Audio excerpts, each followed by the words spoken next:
You are watching SWAC Football on ESPN3. Live from Eddie Robinson Memorial Stadium in Grambling, Louisiana, it's the Alabama State Hornets versus the Grambling Tigers. Hello, everyone. I'm Butch Alcindor along with Ken Moore. And, of course, this is the SWAC opener for both of these teams. But, Ken, with apologies to Gladys Knight, it's a rainy night in Grambling. It's been raining here all day long. So how will the wet stuff affect both teams tonight? Well, ball security is going to be paramount this evening. Alabama State, they have a ball-hawking defense. They forced 8 turnovers so far on the season. For the Grambling Tigers, securing the football will be critical for them tonight. Well, let's check out our players to watch in this one. We have some outstanding players, starting with Alabama State. Their wide receiver, Tariq Allen, he's their home run hitter. This guy really stretches the field and opens things up for the Hornets. Well, Butch Allen can fly. 41 yard per catch average on the season, 164 yards receiving and 2 touchdowns. The junior wideout will be all over the field tonight. And for the home-standing Grambling Tigers, it's all about their defense. They're very strong on defense, led by number 5, Darius Christmas. He's the leading tackler with 13 in 2 games. He also has a sack.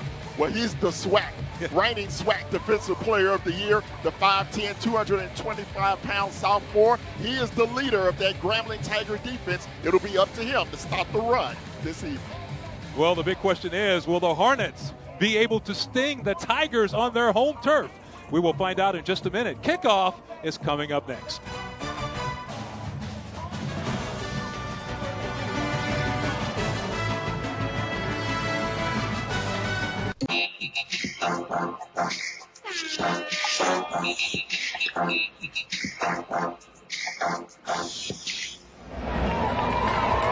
Welcome back to Eddie Robinson Memorial Stadium as we get set for the kickoff between the Hornets and the Tigers. 74 degrees and a light rain down on the field, but let's introduce the coaches. First, for the visitors, Donald Ellis Ely. He took over last season and won 5 of the last 6 games. That earned him the head coaching job there. And then on the home sideline, Roderick Fobbs is entering his 5th season at Grambling, and he has been outstanding so far.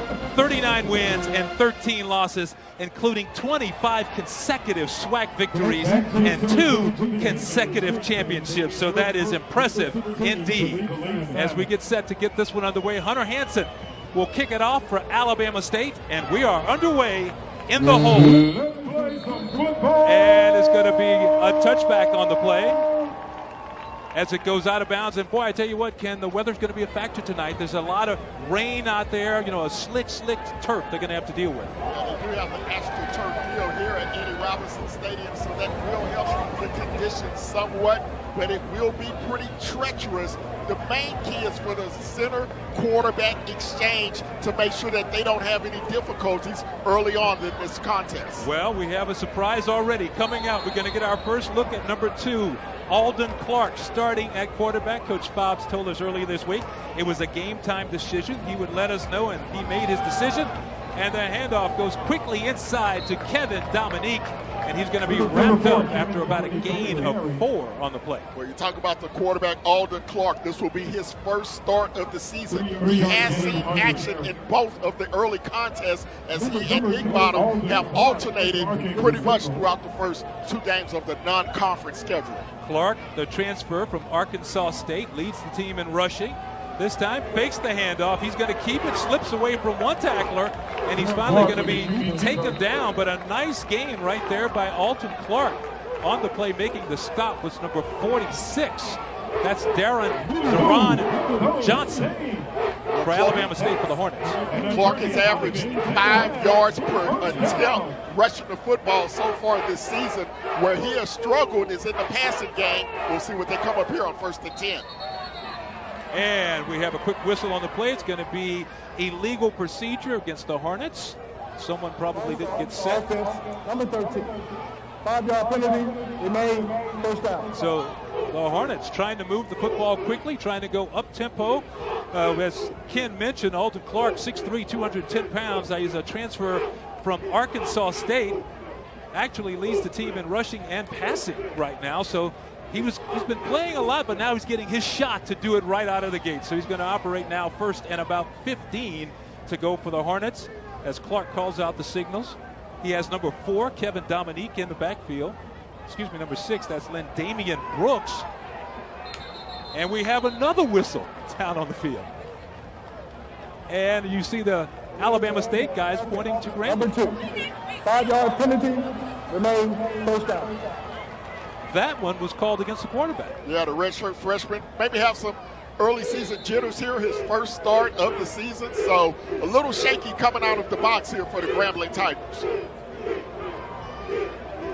So the Tigers are going to go back to the line of scrimmage. So now they're still first down after all that, but now you're looking at first and about 20 yards to go for Alden Clark and company. Going to throw this one. Has some time. Now he doesn't. Slips out of the pocket, and he's going to be hauled down from behind. A nice tackle there by number 57 coming in. That's Devin Santana slipping down to make that stop. But this Alabama State defense started out in a 2-deep zone. Nowhere for Clark to pass the ball downfield. He had to bring it down, tuck it, and run. Short gain. It'll be 2nd and long. You know, Alabama State coming in 1-2 for the season, while the Grambling Tigers are 0-2. The last time they were 0-2, 2015, they would end up in the conference championship game. So a big 3rd down now for Clark. In the pocket, it breaks down, and he throws it near the sidelines, and it's out of bounds. It's going to be incomplete, and the Tigers are going to have to punt this one away. Let's check out now some of the impact players we can expect to see tonight on offense. Yeah, especially for the Grambling Tigers. You're looking at the quarterbacks, Alden Clark and Jeremy Higbottom. Both of them will play tonight. And that big offensive front, they'll need some blocking up front with DeMontre Jacobs and Kyle Davis leading the way for that running game. So Clark is coming in. Now it's going to be a 3rd down after the penalty. So 3rd and long for Clark. This time he pulls it down right away, tries to pick up some yardage, but not much going there. The Hornets tough on defense early in this one. Santana helping out with that tackle again. You look at the defensive impact players for Grambling this evening. It's going to be, for Alabama State, it's going to be Ricky Haley, the big defensive tackle. He's the leader of that defensive front. Darren Johnson lead that linebacker position, and then the 2 safeties on the back end. Those guys lead the team in tackles, Hill and Ramsey. So Urban comes on to punt the football away for the Tigers. Hits one high and deep, and it's going to be fair caught at about the 24-yard line. That is number 8 making the fair catch there, and that is where they will start. 1st and 10 at that point. Number 8, of course, is Tariq Allen, and that's a young man we know can do a lot of damage, and he can do it in a hurry. Well, he's electric every time he touches the football. The key for the Grambling defense tonight, keep those safeties deep. Don't let him get over the top. We're going to get our first look tonight at Darrell Pearson Jr. Of course, he likes to be called DJ, so we will accommodate tonight. He is number 7, the quarterback for the Hornets.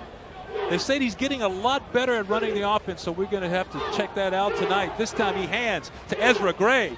Gray slips it inside, and a nice pickup on 1st down by that Hornets offense.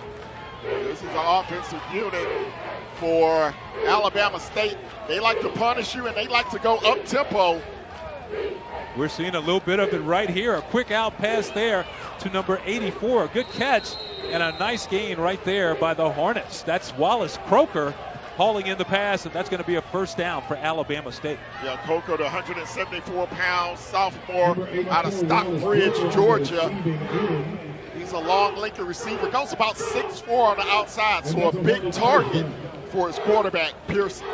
So that's going to be a 1st down for the Hornets. Pearson under pressure fires, and it's going to be an incomplete pass. But the Grambling Tigers putting the heat on the Hornets in the backfield. Well, good job that time by Pearson just to notice the pressure coming up the middle. Delivers a nice ball, hits his receiver right in the helmet. So it was a good throw by Pearson under pressure. DeAndre Hobbs providing the pressure for the Grambling Tigers. So that's going to bring up a 2nd down and 10 to go for the Hornets with the ball resting near the 40-yard line. Pearson this time hands it inside. A nice spin move by number 32, Taligent Former coming on. And he's going to be a big factor. They said he would play more if the field was slick because they wanted to go with that big power set. So Taligent Former on, gets the first, picks up a couple of yards inside. For Alabama State, the last 2 games, they played 2 of the top 10 teams in the country, one in FCS, when you look at the Auburn Tigers out of the SEC, they lost that game 63-9. And then last week against Kennesaw State, a top 5 team in the FBS. So back-to-back tough games for these Hornets. 3rd and 7, and the ball goes off of a receiver's hands. That was Nigel Lee coming underneath. Pearson hit him in a bad place because he couldn't quite hang on to it. Yeah, absolutely. One thing Coach Donald Eli talked about is the battle tested that they got in those last 2 ball games. They hope to carry that into SWAC play. As you look at the crossing pattern there of the football just behind the receiver. You put that football out in front, he can catch it and keep running for a first down. So we will get our first look at Hunter Hansen. He's coming on to kick it away. Has a long this year. He's averaging, Anthony Cravens, the punter. He's the #1 punter in the SWAC, averaging almost 44 yards a kick. And he got that one away, but we do have a flag down. The ball goes down, and it's in the end zone. But as I said, we have a flag down, so we will see who the penalty is against. But coming on that time was Anthony Cravens. He's 6'2", 227 pounds. He's a junior, but he can boom it. He has a 69-yard punt already this season. Wow. Looks like it's going to be a false start. We'll see if they're going to probably just add 5 yards to the end of the kick. Waiting on Trennis Livingston, our referee, to give us the call.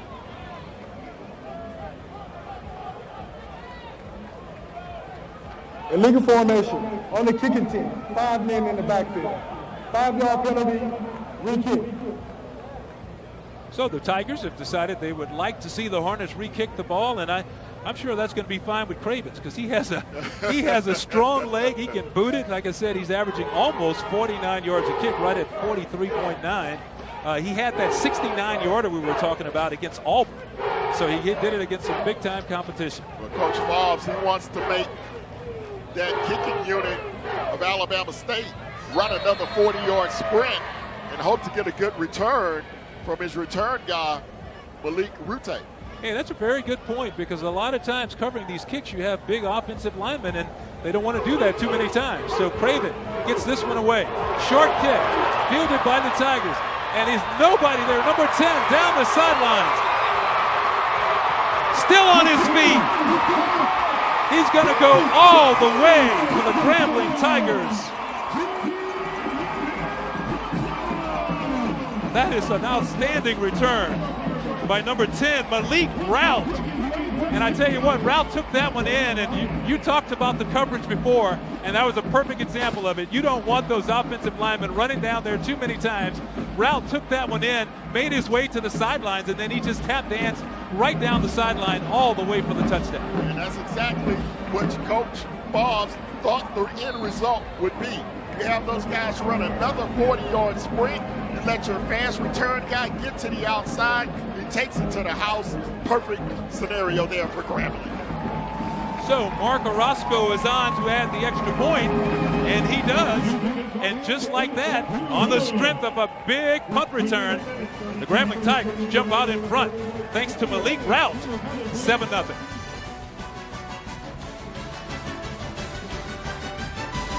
Plus has a free trial. Okay. The food that we are consuming right now, not free. Just like that, the Tigers find themselves out in front, 7-0. A very interesting play, and of course, we've talked about Broderick Bobs on the outside. They've already won 25 consecutive SWAC games, and the last thing you want to do if you're trying to stop that streak is to get behind early. Well, especially Alabama State being here on the road. What you want to do is try to keep this Grambling crowd to a minimum. But as you can hear, they are all hyped up now with their team on top, 7-0. Orozco's kick fielded by Ezra Gray, and Gray has some room to run as he takes it up over the 25-yard line. You know, that ball slipped out of his hand for just a second, but he regrouped and made a nice return for the Hornets. Well, we talked about that ball security is going to be very key for both of these ball clubs this afternoon. As we talked about in the open, a lot of precipitation in the air. It's rained off and on all day. Right now, no rain coming down at the moment, but we know that won't last forever. No, it won't last tonight. We're expecting a lot of wet stuff to come down on us tonight, but an outstanding field here in Grambling, and I think it's in top condition, so no matter how much water we get, it looks like the footing is going to be pretty good down there. So the Hornets are going to start 1st and 10 with the football resting at the 27-yard line. Pearson back at quarterback again. This time he hands to Gray around the right side, and Gray with a nice pickup before he's finally escorted out of bounds. And, you know, he's running around the right side where big number 58 is on that side leading the charge. Titus Howard, who's on everybody's draft board. Yeah, absolutely. He's the best offensive lineman on this team. As we look at the impact players, quarterback DJ Pearson and the tailback Ezra Gray. But you look to that right side, Titus Howard, big number 58. He was the lead blocker on that last play. He's the best on the team.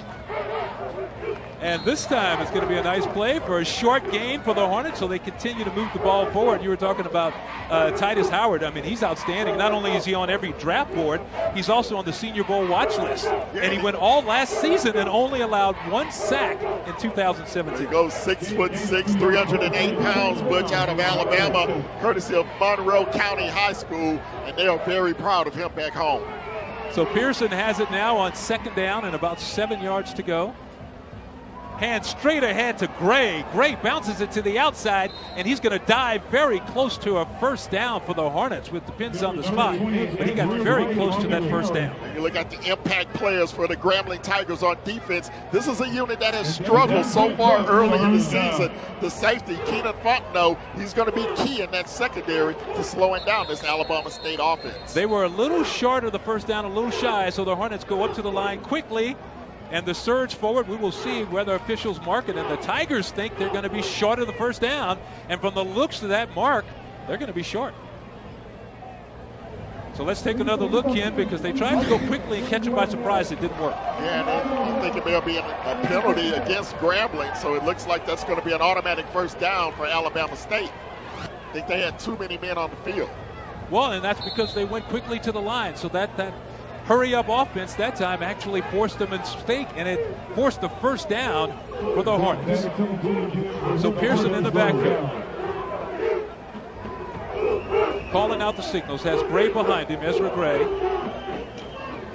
And once again, the Tigers jump at the bottom of your screen, so not much doing on the run, but it appeared Grambling moved in the line, and it's going to be an offsides penalty called against the Tigers. Well, that's great voice cadence by DJ Pearson, mixing up the snap count to keep that defensive front off balance.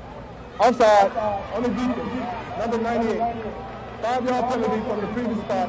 Remain 1st down. That's Alan Clark, who was a little anxious for the Tigers to get in that backfield. He's guilty of being offside, so it's going to advance the football 5 yards for the Hornets. Going to bring up a 1st and 5, and those are the kind of downs Coach Ely loves to see, 1st and 5.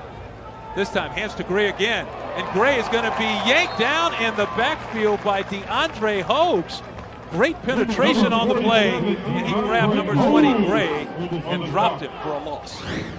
Watch the inside penetration here by 47. Shooting the gap, getting into the backfield, drags down Dre with one arm, and that'll knock him for a big loss back to the 46-yard line. He's going to wipe out the penalty yardage from the offsides play. So now it's going to be 2nd down and 10 for the Hornets. Pearson's going to throw this one. In the pocket, has time, fires, and it goes off a receiver's hands. He was wide open on the play. Marquez Spencer. I tell you what, Ken, I know it was kind of wet down there, but those look like the kind you have to catch. Yeah, especially when the quarterback puts it right on you. Just watching it from the end zone angle. The left from Pearson right across the middle. Oh, my goodness, you got to come down with that one. Marquez Spencer, a 6 foot, 181-pound sophomore. He's from Atlanta, but that one goes off his hands, off the fingertips, and so it's going to bring up a 3rd and 10 for the Hornets.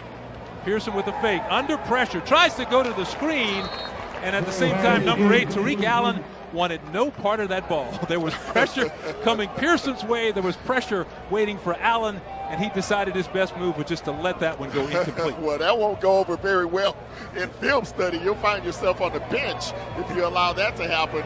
But I do think, Butch, that the wet football is playing a factor here in the passing game with these receivers so far. Well, last time Anthony Craven came on, it didn't work out too well for the Hornets. So this time he comes on, gets it away again. Malik Rout back to return for the Tigers. And the ball will go through the end zone. Good job by Wright to fake the fair catch. And the ball goes through the end zone. So the Tigers will take over on their own 20-yard line. So it's been an interesting start to this ball game. The Hornets have moved the ball a little, but there's been one little thing here or there, a penalty or a play for a loss, that has kind of stopped their momentum in this one. Yeah, absolutely. And for Grambling, Coach Fobbs loves to see the effort from his defense that has really struggled in the first couple of games of this season. The non-conference ball games, they've given up 49 points to Louisiana and 34 to Northwestern State. So that's something that they worked on in the bye week, and now they want to give their offense an opportunity to take advantage. Alden Clark back in at quarterback, and he hands to Lindamian Brooks. And the little guy slips his way through a little bit of traffic, picks up some nice yards. Brooks, 5'9", 175, a junior from Austin, Texas, made something happen there. The little fella just trying to squirt his way through, find an open lane. Maybe pick up some nice yardage on first down. It'll be 2nd and 7. Big down coming up for the Tigers. Clark with a handoff again.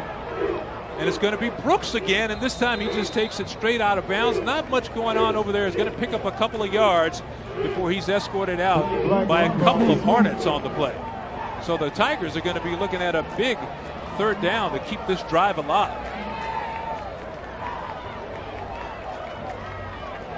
3rd down conversions. This is where Grambling has been very good this season, converting 49% on 3rd down so far this season. He has an opportunity here, and he hands it to Kevin Dominique.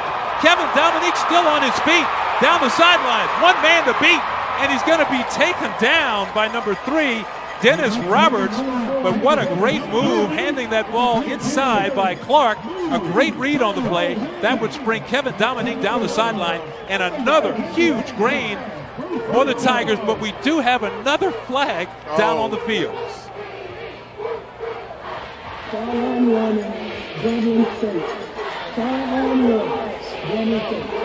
And that's going to be a sideline warning for the Tigers. You had Kevin Dominique blowing down the sidelines, and his teammates might have been too close cheering him on. Yeah, absolutely. You look at the right side of that offensive line, opening that hole, Dimitri Jacobs and Kyle Davis, who we highlighted in the open, the right guard and right tackle, allowing him to spring to the right side and take off down the sideline. Tigers come back and hand it to Dominique again, and this time, though, not much room to work as he's going to be pulled down quickly. Couple of Hornets there on the play, including number 57 making the stop, Devin Santana. Grambling now in the red zone. They're only 50% conversion rate when they get inside the 20. Normally you want that number to be up around 75%. So a key opportunity here for the Tigers to add to their lead. And Clark hands it inside to Rout. It's going to be a nice little pickup for Malik Rout. That offensive line for Grambling, that was number 40, Jontavius Robinson. He's 5'8", 185. He's a senior from Atlanta. He's also a business major, and I tell you what, he's a smart guy because he wants to become a human resource manager, which is a good thing to be today. You can actually get a job. So Clark gonna throw it again, under pressure, tries to escape. He does. Alden Clark still in traffic, dives for the end zone, and it's a touchdown for the Grambling Tigers. Alden Clark making his first start of the year, and he's making it count.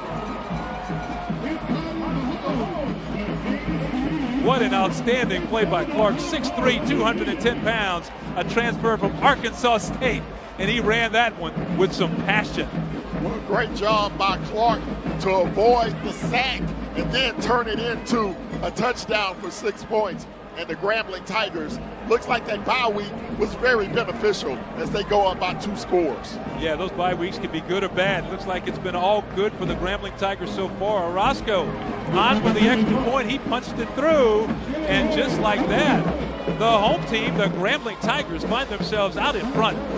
14-0 after a big touchdown run from quarterback Alden Clark.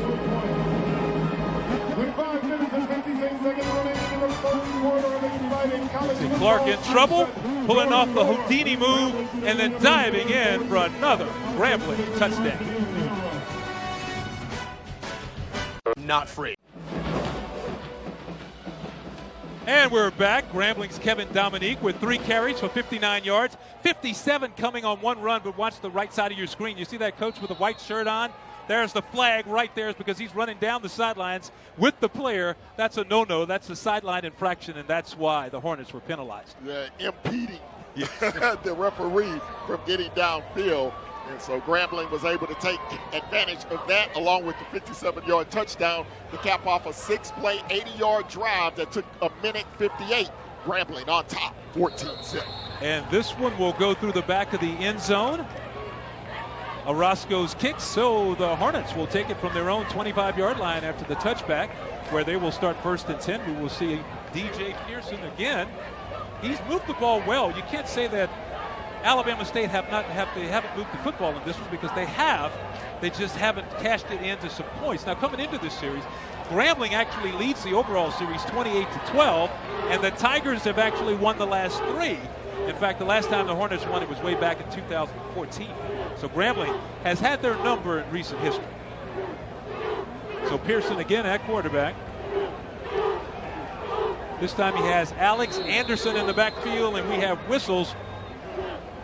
He took a timeout. DJ Pearson did not like the setup of the Grambling defense, so he's going to go to the sideline and talk to Coach Donald Hill, Eli, and see what they can draw up. And, of course, for Coach Hill, Eli, this is his first full season as head coach at Alabama State.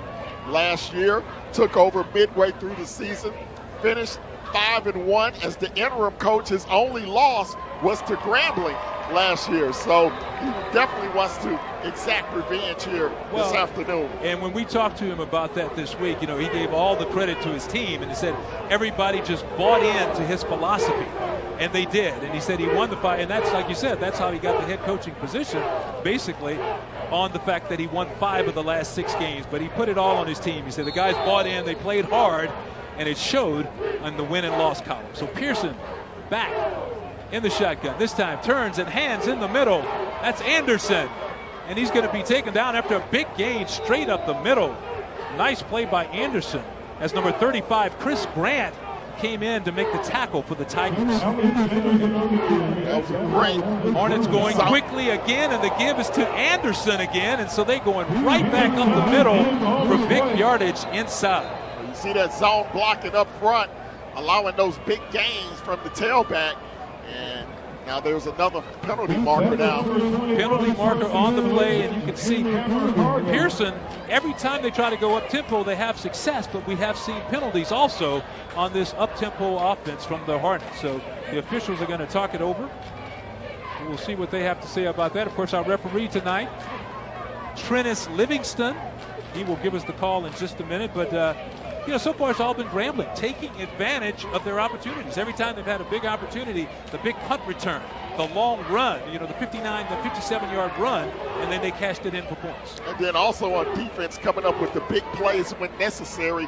This is a Grambling Tiger defense that uncharacteristically has given up 230 yards per game on the ground through the first 2 contests this season. This was one of the top defenses in the SWAC last year, and they're trying to start that trend over here this afternoon. But Coach Ely did tell us, here we go, here's the call.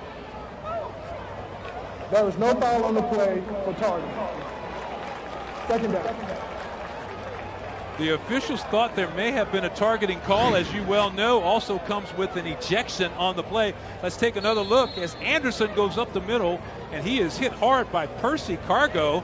Percy Cargo back in the lineup this week. He was injured last week, and of course they had the bye week last week, but he was injured the week before, so he missed playing football, obviously, because he wanted to get back in the mix quickly. So Pearson again at quarterback now. This time, hands to Ezra Gray. He's looking to throw it. Then he pulls it down, sees a little crease. I'm not sure, Ken, but he might have been looking to throw that football just for a second. It may have been an option there. We'll go back to the previous play where they decided against the targeting, watched the hit coming from the right side, and it was up above the shoulder pad, but I think it was more incidental than illegal contact to the head. Percy Cargo with a big shot. Now it's going to be a first down for the Hornets. And the give is inside to Gray. He has some room to go and one man to beat. And he's finally hauled down by Trayvon Callahan. But look at Ezra Gray with the first big hole of the night. And the Hornets go right back to the line of scrimmage. Pearson trying to keep that tempo up. Hands to Gray again, and he's pulled down in the backfield. So a big play that time by number 44, Brandon Varner, who made a big job, did a great job to get into the backfield and make the stop. Here. Look at the great kick-out block there by 85, Phillip Brown, the wide receiver. That springs Gray into the secondary and allows him to pick up that big gain. So Pearson operating on second down now for the Hornets. We have 4:12 to go here in the first quarter. Gives it to Gray again. He's been the workhorse on this drive, but that time, not much room to roam there as he's going to be hauled down after a short gain. So a big play by Darius Christmas in the backfield to make the stop. He's the Tigers' leading tackler, and he got to Gray quickly on that play. And that's the first time we've called his name tonight. The reigning Defensive Player of the Year in the SWAC. Of course, on offense, they also had Devontae Kincaid, who was the Offensive Player of the Year for Grambling last year at quarterback. Big third down coming up. Some pressure on the Pearson. The ball is blocked up into the air. It's intercepted by Christmas. It's a foot race now to the end zone. Darius Christmas has one man to beat. Can he beat him? He's going to be in for the touchdown. So the Grambling Tigers, a punt return for a touchdown, then a quarterback scramble for a touchdown, and now the interception by Darius Christmas, the leading tackler on the team, and he takes it all the way to the house. You know, you mentioned we hadn't talked about him a lot, and he can make his presence felt in a hurry. Wow. You talk about a change in momentum. It looked like Alabama State was moving down to get into the end zone and get back into this ball game, and a couple of big plays by Christmas turns it into a 20-point lead. And Orozco comes in to add that extra point again, and just like that, an opportunistic defense for the Grambling Tigers puts them on the board with another touchdown. And as we head to break, take another look, a big block inside, and it's Christmas for everybody, all the Grambling fans, as Darius Christmas takes it all the way for a Grambling touchdown.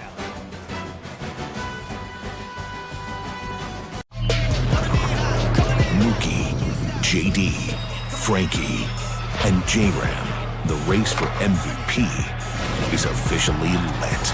Can you feel it? Red Sox Indians tonight at 7 on ESPN. Monday Night Football, Steelers-Bucks, tomorrow at 8:15 on ESPN. Shirts there, no room to roam as he takes it. He has nowhere to go, but I tell you what a quick start for the Tigers. And when you know, at this point it's 21-0. So if you're the Hornets, Ken, whatever you have in your bag of tricks, you know, you kind of got to pull it out now. We're still in the first quarter, and you don't want to let this game get out of hand. Yeah, absolutely. But when you look at the statistics so far in the game, Grambling only has 98 yards of total offense. Alabama State with 88. But it was the big special teams play and then the interception return that's been the difference in the ball game thus far. DJ Pearson going all the way at quarterback, turns, hands it inside to Gray, and boy, he's going to be stacked up there. A lot of black shirts again. The Grambling Tigers moving to the football. So I think right now, if you're Alabama State, you kind of want to stick with the game plan that you came in with. You just have to minimize the mistakes, and the guys cannot make critical turnovers at the most inopportune times. Anthony Mullins, number 8, on the stop for the Tigers. We've got a couple of receivers drop wide open passes for DJ Pearson, so a lot of bad luck so far right now for the Hornets. Pearson's looking to throw this one, fires a strike, has a man, and it's going to be a completed pass. That is number 1, Jeremiah Hickson. Good catch, wide open, and a good throw by Pearson, drilling that one right in there on the money. And a great grab by Hickson, showing his outstanding hands, the freshman out of Alabama. And here comes Pearson again, out to the sidelines. Had a man out there, and he led him a little too far. That is Marquez Spencer, who was open near the sidelines, but Pearson didn't hit him, missed the opportunity. As Let's look at that previous reception by Hickson. Time in the pocket, good strong throw, going up the seam, takes the lick, but holds on to the football. Great job by the freshman receiver. Devonar Martin came on to put the big lick, and then this time, trapped in the backfield is going to be number 15, Joe Wilson, the 6', 185-pound senior from Fort Myers, Florida, and he had no place to go on that one. Yeah, and Trayvon Cherry coming up to make the pop. 15-on-15 crime, if you will, on that play. It did not work out for the Hornets, that's for sure, because they're looking at a 3rd and 10. Pearson cranks it again for the sidelines. He has a man right at the sticks, and it looks like it's another drop pass for the Hornets. That's at least 3 by my count this afternoon that Pearson has put right on the money, and his receivers have not been able to hold on to. That was Joe Wilson again, and you're right. These are balls that usually you have an opportunity to make that catch, and he did not bring that one in, and it's a killer when you're trying to keep the drive going. So the Hornets are going to have to call on Anthony Craven again. The leading punter in the SWAC, he will be on to kick it away. And, of course, we had Malik Rout returning one for a touchdown, but this time we have whistles on the play, and it's going to be legal procedure against the Hornets. On the kicking team, number 20. 5-yard penalty, remain 4th down. So right now they just seem to be a little out of sync in every aspect. Yeah, and I think the shell shockness of the punt return, that hit them hard, and then you're down 14-zip. The offense is moving the football, and then you get the big 73-yard interception return. But there's nothing more deflating than having receivers drop the football, because that deflates your offensive line and your quarterback. So Craven kicks it away. Right down the middle, Rout giving chase, hauls it in, has some room, escapes one tackler, and then he wisely stepped out of bounds. But Malik Rout showing that he's a pretty quick guy, got some good hands and some quick feet, and he can finish. We've already seen that today. Being on that punt return unit, usually some of the fastest guys on the team take that role, also with the best hands as well, and we've seen a combination of both from him today. What are your thoughts on Alden Clark making his first start of the year? He's been electric so far, and I think he's really given a boost to this ball club so far here in the first quarter. And the offense has really responded to his athleticism. You see the officials down on the field talking over something right there. One of the things I thought was interesting this week, and let's get the call here. I didn't see a flag. Personal foul on the receiving team. Running the play ball out of bounds continuously. Running the play ball out of bounds. At the distance from the end of the kick, 1st and 10 Grambling. So the personal foul goes against Grambling. What I was about to say was when we talked to Coach Fobbs earlier this week, he said something simple. He said, I'm waiting for someone to take charge of this team. I'm waiting for someone to take control. And he's talking about the other quarterback, Jeremy Hickbottom, and he wanted to see whether Hickbottom or Clark could do it.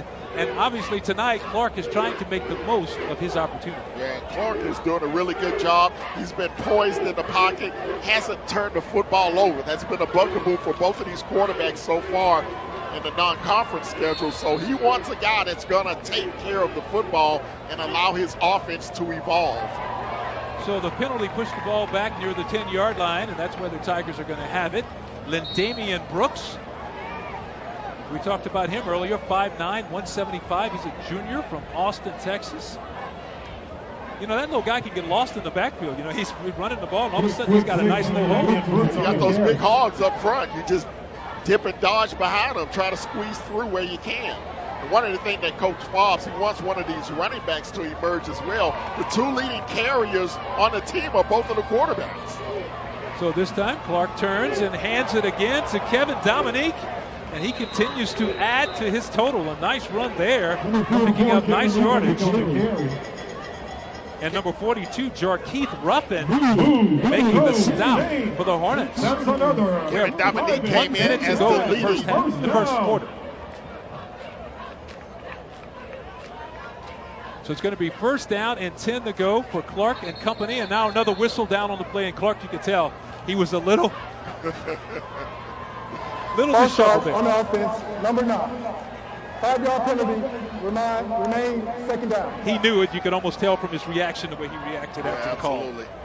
Got his hand caught in the cookie jar. But he's come out there and he's done a really good job. I mean, he's come in, like you said, he's kept it. I think his poise may be the biggest thing we've seen so far tonight. Yeah, absolutely. So after the penalty now, the Tigers are going to be back. It's going to be a first down, but it's going to be 1st and 15 yards to go. Clark in the pocket, looking over near the sidelines, and he underthrew a receiver. Had Devon Lindsay over there by himself, but he could not hit him in stride. So a little short with that one. It's going to be an incomplete pass. That will bring up 2nd down. As an Alabama State defense, they run primarily a 4-man front. They've given up this season 537 yards per game, but again, that's against ball clubs like Auburn and Kennesaw State, who are some of the best in their individual divisions in college football. No doubt about that. Clark this time dumps it off quick, and he's going to get it over to Brooks, but Brooks was hit very near the out-of-bounds line, and the little guy just bounces up. You know, he's like that Energizer Bunny. You know, you can stick him, but he's going to bounce right back up, and he did right there. And one message I would give to Brooks: if you're going to get out of bounds, get out quickly. Don't sidestep, because watch it here near the sideline. Watch him let up just a little bit. Oh, I'm going to get out of bounds. No, you got to get out of bounds, so you're still going to take a lick. Yeah, and especially if you're 5'9", 175, you don't want to take any unnecessary punishment that you don't have to take. So Alden Clark and company have a 3rd down now, 3rd and 15 yards to go as he calls out the signals. They have 3 wides to the top of the screen, and you can look for just a second there, Ken. I thought they were going to run a trick play, but it's the end of the quarter. As we're winding down, he saw the clock winding down, and he says, I'm going to go over to the sidelines, and I'm going to talk to my coach. But how many times you see the quarterback walk away from the line of scrimmage, and they run a trick play? Yeah, absolutely. Could have been a little trickeration, but not so much. Yes, sir. A great first quarter for Alden Clark, making his first start, and boy, he's making it count so far. Grambling in front, 21-0 early. To Eddie Robinson Memorial Stadium, and for this big SWAC shootout tonight, it is brought to you by Coca-Cola, and it's also brought to you by Nike. So Nike and Coca-Cola, big sponsors for the SWAC. And we have a long pass on the play that is incomplete on a 3rd down and long, but it's no gain as the Grambling Tigers will have to punt the football away. A good job by Alabama State defending there to try to get off the field as they try to get good field position here, as Grambling will be punting inside their own 20-yard line. So Garrett Urban will come on to punt it away for the Tigers. He's averaging right at 40 yards a kick, 39.9. Gets this one away. It's high. And it's going to be a fair catch, but it's going to bounce the Hornets' way. It takes a Hornets bounce, so they're going to have really good field position at about the 47-yard line on the Grambling end. They have to take advantage of this good field position, Butch, trailing 21-0 in this ball game. They have to try to get some positive momentum on that side of the field. Most definitely. Of course, offensive coordinator Mark Orlando calling the shots tonight for the Hornets. Of course, what a comeback story he's been. You know, we heard the story about him undergoing cancer, undergoing chemotherapy, coming all the way back after 8 months, and is back on the sidelines, and he's a sense of inspiration for the whole team. So Pearson, missed all of the 2017 season. Pearson back in at quarterback, under pressure, and it's almost intercepted by the Grambling Tigers. Number 23, Keenan Fontenot, had a shot at it, but he just couldn't quite hang on to it. Pearson under pressure there and cranked it loose. Had a little hand on the jersey there, but that's really the first bad throw of the night by Pearson. Yeah, just misfired on that one. I don't know if it was a misconnection or what, but it's going to bring up a 2nd down and 10 for Pearson and company. This time he hands it to Ezra Gray. Gray goes to the outside, then bounces it back inside for a short gain before Christmas made the stop for the Tigers. Darius Christmas. Boy, what a game he's already played. Oh, yeah, he's had a heck of a first half so far here this afternoon for Alabama State on the ground in the first period. 79 yards rushing, 34. 10 yards from the previous spot. Remain 2nd down. So we've had a lot of flags early in this one. Yeah, a lot of penalties in this one. 34 yards on the ground so far for Alabama State. Total of 113 yards of total offense. They had 2 penalties in the first period. Grambling had 5. Yeah, Ezra Gray has been effective. I mean, he had 8 carries for 55 yards, a longer 31, but these drives seem to fizzle as they start to move down the field. So this time Pearson looking to throw under pressure, gets it off, has a man open, but it's not going to be much going there.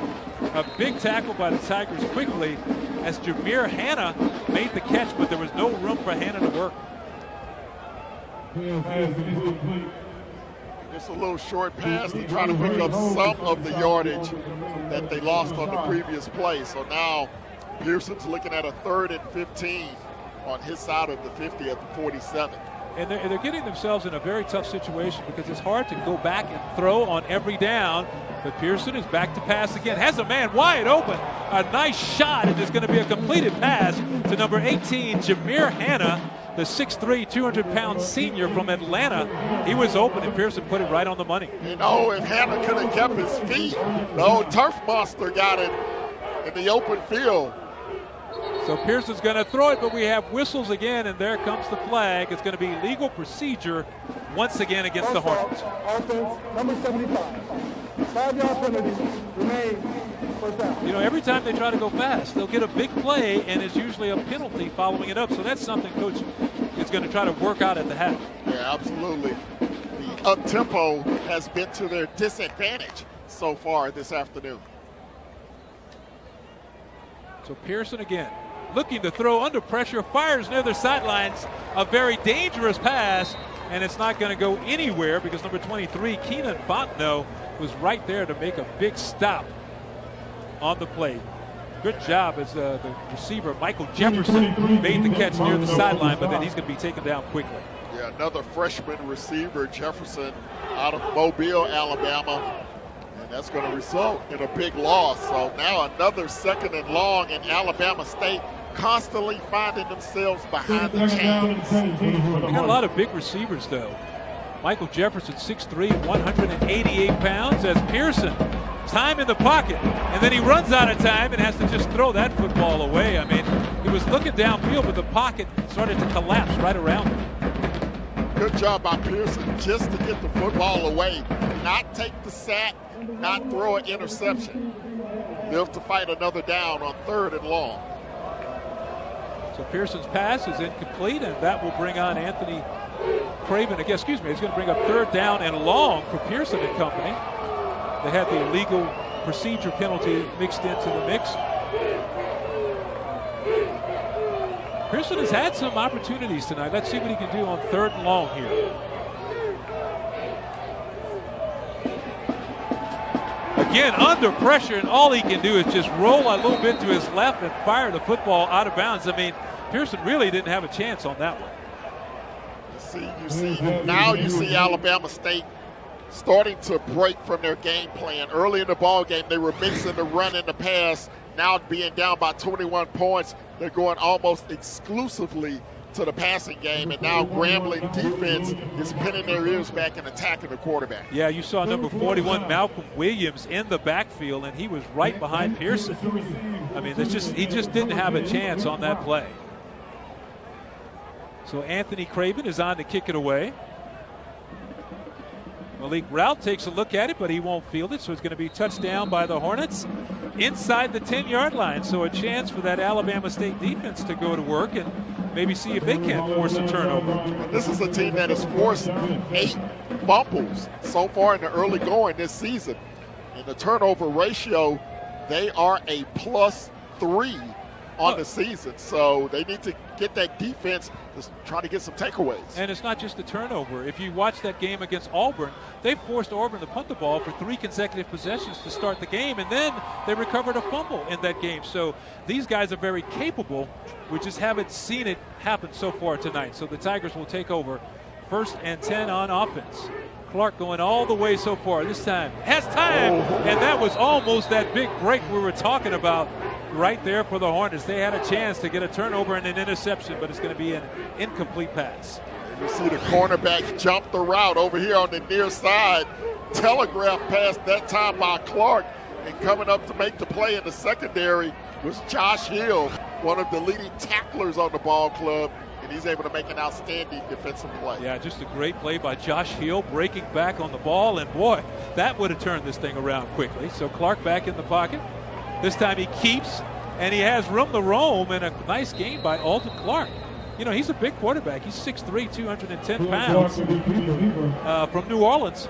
But actually, he can run with the football. We talked about it at the top, how he's the leading rusher on the team. Both of these quarterbacks can run it. Higginbottom can run it as well. He's a tall, lengthy quarterback. Goes about 6'4", 6'5", so a little taller than Clark. But Clark can pull it down and run it. So a 1st and 10 for the Tigers. This time it's going to go to Lindamian Brooks. And boy, he just had nowhere to go. A fine defensive play by the Hornets. Devin Santana, one of the guys in the backfield, but we have another flag down on the field. Personal foul, face mask, 57 of the defense.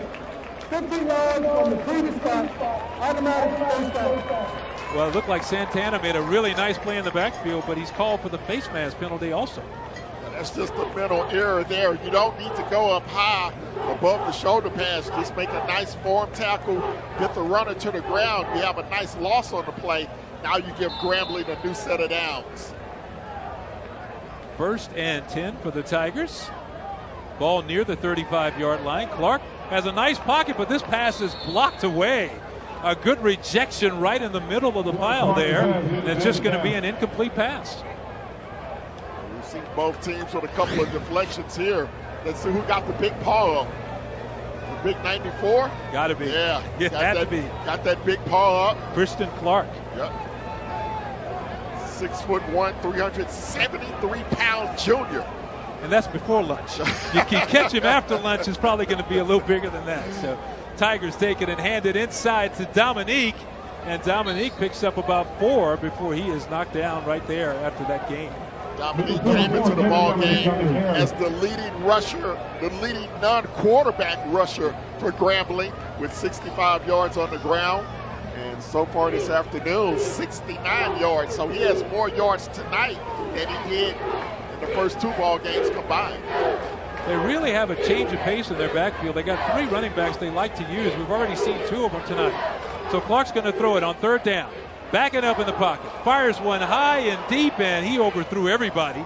Airmailed that one, and it's going to be incomplete. Was trying to hit Devontae Davis, but he's double covered on the play.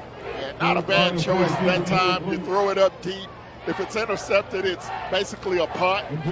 So smart decision that time by Clark just to throw it away. You have a 21-point lead. You don't want to make any mistakes to allow Alabama State to get back into this one. So it's 4th down for the Tigers. That's going to bring on Garrett Urban to punt the football away again. We mentioned at the top, he's capable, man. He has as long as 61 this year, so he can boom it. This time he gets a running start, hooks it back inside, and a nice catch. And you can't talk enough about that play because, that could have been a ball down inside the 10, but he ran up and made a nice catch for the Hornets. That's one thing you want your receivers to do is come up and catch those punts. Don't let them bounce. Good job by Tyreek Allen to make the catch. But we're going to go to break. We're going to take a timeout with the Grambling Tigers in control. As you take a look at the scoreboard, they are leading 21-0 in the 2nd quarter. He going to be okay? Displaced ego. It's going to be a tough climb back. Of course, tonight, we mentioned the weather we've had all day, so a little less than that in the house tonight, but the home side is pretty full, I'll tell you that. They're packed. They're packed in there. Yeah, the band is in the house as normal, and we look forward to seeing them at halftime this evening. But you mentioned the rain, Butch. So far, it's held off since kickoff. Still overcast, still a slight chance of some evening showers, but hopefully they'll hold off until after the game. So Pearson is hoping someone could hold off that big Grambling line as they come blowing through again, and DJ Pearson goes down on the sack. Watch coming from the left side. Big Rodney number Jackson. 93, making the play. He was the guy that got his big hands up on the interception in the first quarter that allowed Christmas to return it for that 73-yard touchdown. Yeah, I mean, they have a problem right now because they have to do something to alleviate that pressure that's all over Pearson in the backfield. So he has Ezra Gray back there. This time he's going to hand it to Gray. Gray tries to go left, but he doesn't have a lot of room at all. He's going to be banged out of bounds over there near the sideline. Rodney Johnson, 93, the left defensive tackle, lining up in that wide 9 technique. That means you're lined up about 2 yards outside of the offensive tackle, and he gets a running start at the quarterback. Puts a lot of pressure on that right tackle to slide over and defend. So the Hornets are looking at a 3rd down and about 21 yards to go for the first down after he's knocked out of bounds. A loss on the play. So Pearson has gone all the way at quarterback today. This time he's going to try to throw it again. Better protection by Gray, but he couldn't take him down. Ezra Gray picked up the right guy, but he could not make the stop. That is number 96 blowing in there for the stop on the sack. A big play. Sandiana Anderson, 255-pound freshman, making a play on Pearson. And these 3rd and long situations are really putting Alabama State in a hole. Now they'll be punting from their own inside. You know, and you made the right call as a running back. You picked up the right guy. He couldn't block him. It just overpowered. So the Hornets are going to have to punt it away. And the kick from Cravens is good. It's going to be taken in by Rout.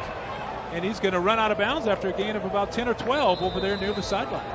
You talk about Ezra Gray, 5'9", 167. He's given up about 90 pounds, so he's not going to be able to block that big fella.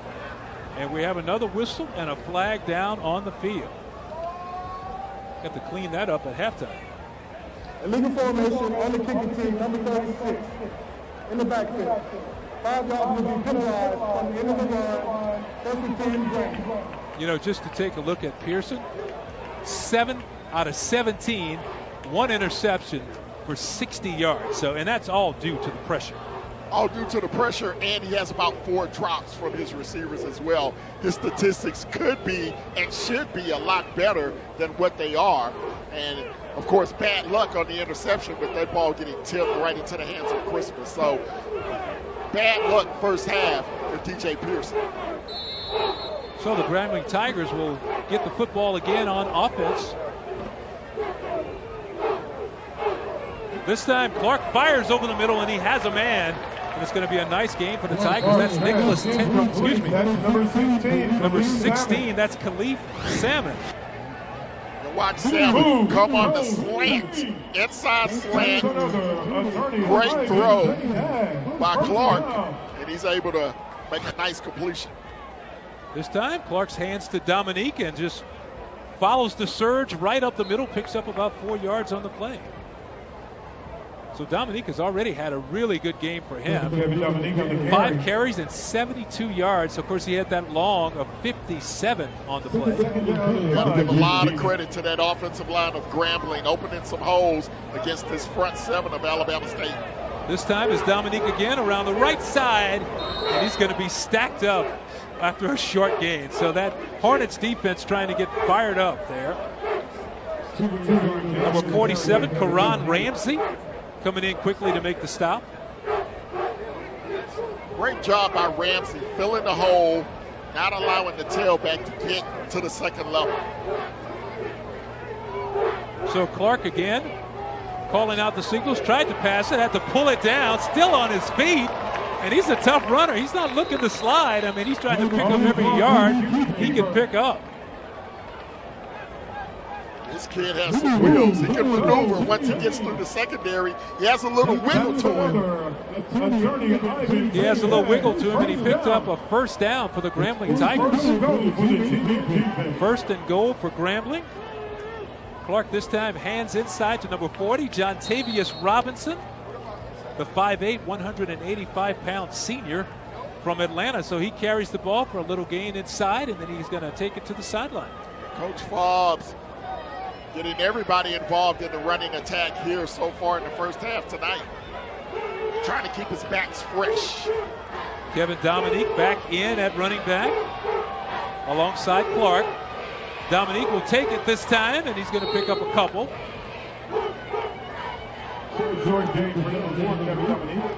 So the Hornets trying to do the best they can to keep the Tigers out of the end zone. They need to come up with a big defensive stop, force them into a field goal situation. But this Grambling offense, they're in a rhythm now, so it's going to be hard to slow them down. Clark looking to throw it for the end zone, and it's going to be incomplete. And there are no flags down on the play. Clark was trying to hit number 16, Khalif Salmon, but it's just an incomplete pass. Yeah, good coverage over there by Jeffrey Hill, the redshirt junior out of Florida. Makes a nice stand, and it will force Grambling into a field goal situation. So that's going to bring on Mark Orozco. Ball's going to be placed down near the 10, so it's going to be about a 20-yard field goal attempt for Orozco. Holders Miguel Mendez on the play. Snap is good, the hold is good, and the kick from Orozco is good.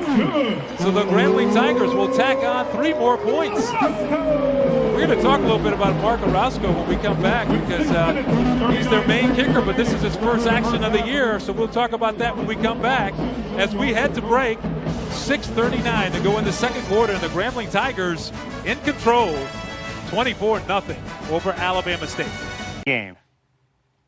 And there's nobody here with me. I'm alone.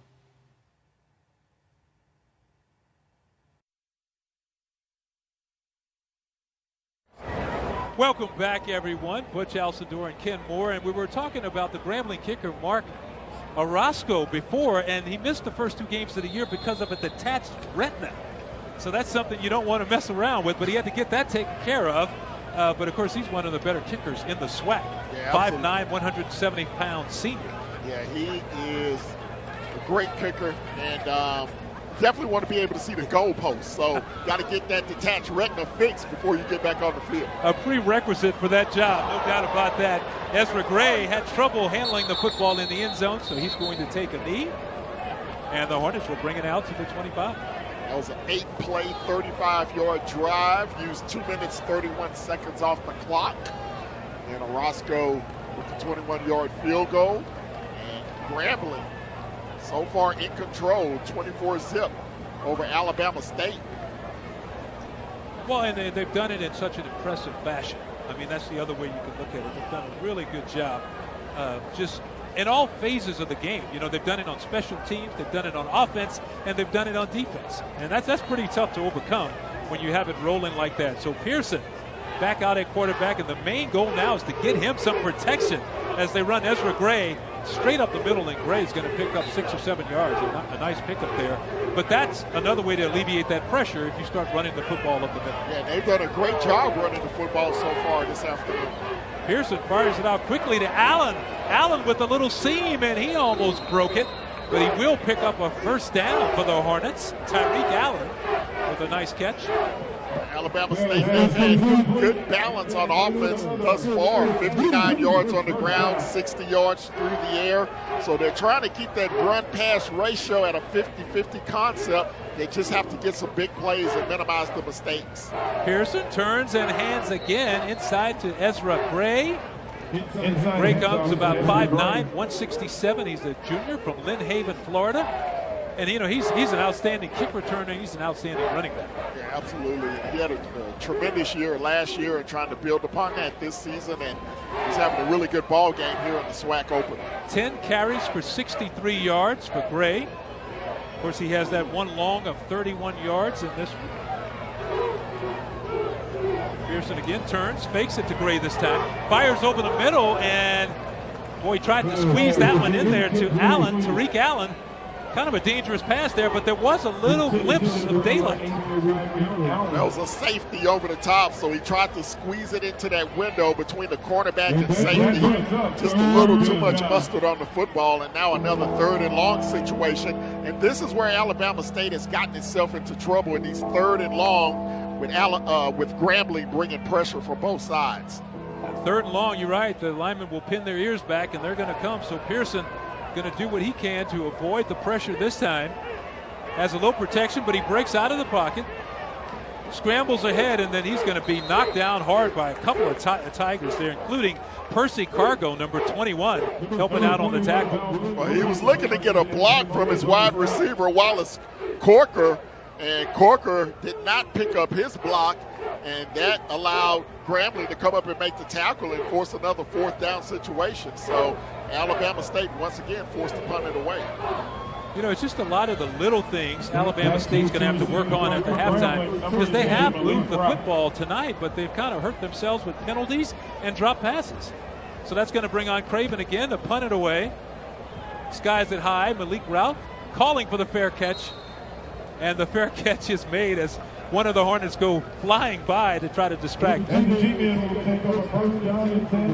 So that is where the Tigers are going to start 1st and 10 with 4:53 to go here in the second quarter. So when you come into a game like this and you've won, like the Grambling Tigers, 2 consecutive championships, you're gunning for your 3rd this year, you've won 25 consecutive SWAC games, you figure you might be under some pressure, but boy, they've handled it really well tonight. They really have handled it well, especially at the 2 early season defeats that they suffered. I think the bye week came at a perfect time for them, allowed Coach Fobbs to get his team to regroup. They settled on Alden Clark now as the quarterback, at least thus far here in the first half tonight. That time, Kevin Dominique is trapped in the backfield, and we have another flag down. And it could be another face mask penalty. Number 42, Jarkeith Ruffin on the tackle, but he might be guilty of a face mask.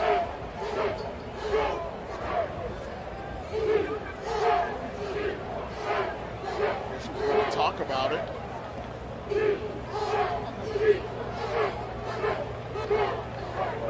You know, you can't. Personal foul.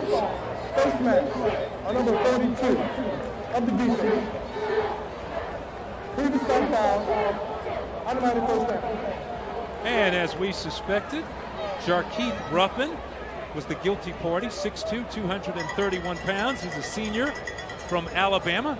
Made a great play. He was in the backfield, and you just got to get your hands off of that face mask. And that's 6 penalties against Alabama State tonight for 54 yards. It seems like they've all come at inopportune times. So Clark stepping up in the pocket, throws underneath, and it's going to be incomplete. He was trying to drop it off to Dominique. Pass was a little behind him and a little low. That's one area where Clark has struggled here tonight. Only 2 of 10 for 11 yards. But Grambling, they've done most of their damage on the ground with 111 yards of rushing tonight. Well, they've been explosive. It's been big play after big play. That's what put the Tigers with that big lead. So Clark's looking to throw it again. Fires inside on the slant pattern. Almost had a completion. That was Quentin Geis, but he couldn't hang on. A good defensive play to knock that football out of there. Yeah, Troutman coming underneath on a shallow cross. And then he had number 13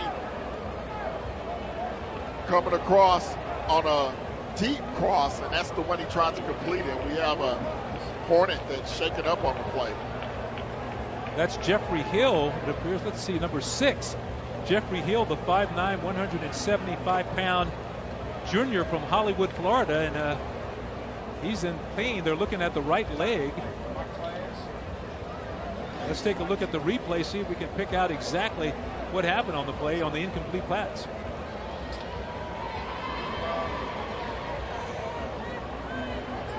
Didn't see a lot there. Got tripped up by his own guy at Friendly the end of the fire. play. Some friendly fire there, Wow. and that's not how you want to get hurt, but that's a good sign there, seeing him get up and kind of stretch that thing out a little bit. He made a great play and then spun around and ran right into his teammate. Sometimes you get those kicks in the shin or in the knee, and it kind of makes your leg go numb for a moment. And, you know, we hope that's what it is for Hill, and hopefully he can shake it off. He's a very critical member of that Hornets secondary. Definitely, we hope it's not anything serious. So the Tigers now looking at a 3rd and about 10. Clark, nice pocket, dumps it off underneath, and a great one-handed catch there. Nice job by number 80. That is Darrell James, the 6'3", 235-pound sophomore from Tallahassee. Good open field tackle by Dennis Roberts, redshirt senior out of Miami, stopping them for a short gain, and now Grambling will have to punt it away. Under 4 minutes to go here in the first half. So once again, Alabama State should get decent field position, and hopefully they can get their offense on track and try to get some points before the break. So we'll get another look at Garrett Urban, 5'10", 175 pounds. He's a sophomore as he punts it away, and the fair catch is made by Allen. And so, as you mentioned, the Hornets will get the football back with a chance to try to get something on the board with 3:29 to go in the second quarter. So you can go in at halftime and they can point to a lot of positive things, but they're going to have to try to find something to do away with some of these mistakes that have been killing these drives. Yeah, either drop passes, penalties, untimely interception. Seems like if it's not one thing, it's the other for Alabama State here tonight. Still a long way to go in this one. It's been a long night so far for Pearson, and he hands it off inside and then nothing doing. Several Grambling players are just right there to stuff the run. That is number 32 in the backfield, Farmer, and he just had nowhere to go on that one. So it's going to be second down coming up for the Hornets. No gain on that play by Farmer. He's going to set up to the right of Pearson. Hornets go back to work. Pearson fires a strike near the sideline, has his man. That's going to be a completion to number 84. And that is Wallace Porker with a nice catch, the 6'4", 174 sophomore from Georgia. Dearius Christmas coming up to make sure he didn't get any yardage after the catch on that play as he came up and delivered a blow. I tell you what, that guy covers some real estate. He's all over the field. So a third down coming up for Pearson. Fires down the sideline, and he has a man, and a great throw by Pearson, completing his pass to Josh Knight, the 5'10", 170-pound freshman. But what a throw by Pearson. You talk about threading a needle and dropping it right in there over the top. Just a great pass. Yeah, Grambling playing in quarters coverage on the back end, and a great job by Pearson. Put it right between the cornerback and the safety. So Pearson throws this one over to the near sideline, and it's going to be a short gain again by Wallace Porker. He's going to be taken down. So they move the football into Grambling territory. And this is another one of these drives where we've seen this before in the first half. 2 minutes to go. Hornets trying to operate with a little more tempo. Pearson starting to get a couple of completions now, 3 of 12. Fires this one in the flats, and it's going to be dropped by Ezra Gray. Gray had his hands on it, and he had an opportunity to turn the corner, but could not make the catch. And that's something you don't expect from the veteran tailback, Ezra Gray. And those are the type of plays that have helped stall these drives for Alabama State. I mean, he catches that pass, it's a first down, you get a new set of downs. Now you're looking at a 3rd and 6 situation where once again you put a lot of pressure on your offensive line. Pearson 11 of 23 with that one pick. This time completes another one inside as Croker again. He has 100 yards and yardage, does Pearson. But again, the clock is ticking down to 1:37. Stop for the first down. Ball resting right there at about the 32-yard line. So the Hornets would love to cash in some points before the end of the first half. Well, Butch, the clock kept running. It never stopped. So, well, it should have, because he got the first down. Yeah, it should have. So, here we go with another completion. And here comes the penalty marker. And the flag comes in right after it. That's Jameer Hanna with a nice grab, but the officials have been busy tonight. Yeah, and I think the clock operator must have fell asleep because he did not stop the clock on that first down completion. That probably cost Alabama State about 10 seconds. It did, and I don't think anybody noticed, but we did because we expected it to stop, and it did. So the officials talk it over. We'll see what the call is on the field. Personal foul, passing on number 8 of the defense. Offense, pass interference, or correct. That's personal foul. Personal passing on the defense, number 8. Also, Offensive pass interference on the offense, number 18. Those penalties, offset, replay the down. Well, the offsetting penalties really hurt Alabama State in that situation because they had a roughing the passer, which would have been another first down. It would have given them yardage up front. So this is what has happened tonight, though. They got something going on, a little tempo going on, and then the drive stalls. Yep. You know, we've seen this song before. So Pearson's going to be up now. Operating first down. In the pocket as we replayed it down. Under pressure, Christmas giving chase, and he throws it high, and it's going to be over his intended receiver's head, Jeremiah Hickson, over there near the sideline. But Christmas, credit him for that incomplete pass with the pressure he put on. Yeah, great coverage in the secondary as well, as Pearson could not find an open receiver. And with Grambling bringing pressure, he had to scramble and just throw it away, not take the sack. Well, that time, you know, he had a little time, but he just kind of ran out of time quickly. So Pearson again trying to get some better protection. Quick drop. Pass goes off the receiver's hands, and it falls to the ground, incomplete on the play. Probably a little too much heat on that one. Michael Jefferson looked like he was the intended receiver on the play, but it's incomplete. A little smoke on that ball. There's a little smoke coming that way. And I don't blame Pearson. He's got to get rid of it quick. He knows he doesn't have a lot of time in this ballgame. And he's not taking deep drops. He's just setting up and throwing from the shotgun. So we have whistles on the field again, and a timeout is going to be charged to Alabama State. 30-second timeout. Second timeout used. With 58 seconds to go here in the second quarter. And so while they take a timeout on the field, we'll take a timeout in the booth. As we pause with 58 seconds to go, the Grambling Tigers are out in front, 24-0.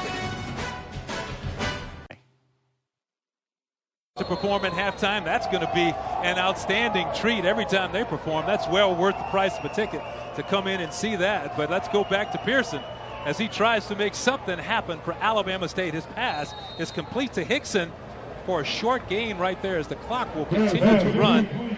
50 seconds, under 50 seconds now to go here in the first half. And that's going to bring up a big 4th and 5. They pick up half of it on that play. Let's see if they can pick up the first down. So this time, Pearson tries to flip it into the flats, but it's not going to work. That Christmas guy is jolly on the spot again. The Arias Christmas, he goes from sideline to sideline and came up with another big play. He was trying to hit Alex Anderson over there, and that play really had no chance. Oh, and Christmas did a great job as a senior middle linebacker. He recognized that they picked up 5 yards on the third down play, that they were likely to come back with another short passing play to try to pick up the first down. And as you mentioned, he was Johnny on the spot to break up the play. You know, he has been as advertised. You know, they told us, you watch this guy, he will cover the entire field, and he's had a first half, including a 73-yard interception return for a touchdown. So the Grambling Tigers now are just going to run out the clock. That's Clark there, taking every second before he took the knee, but it's been an outstanding first half by the Tigers. Well, Coach Fobbs will be very happy going into halftime of this one. You get a defensive score, you get an offensive score, you get a special team score. So it's been pretty much a perfect first half for Grambling, except for the penalties. Yeah, they've had a couple of penalties that have hurt them, but they've managed to overcome it because they've been so explosive in every aspect of the game. As the clock, the final seconds will tick down here in the second quarter, and that will do it. We are at the half as the two teams head to the locker room. You see the Grambling Tigers. They got to be really happy at the half. They lead it 24-0.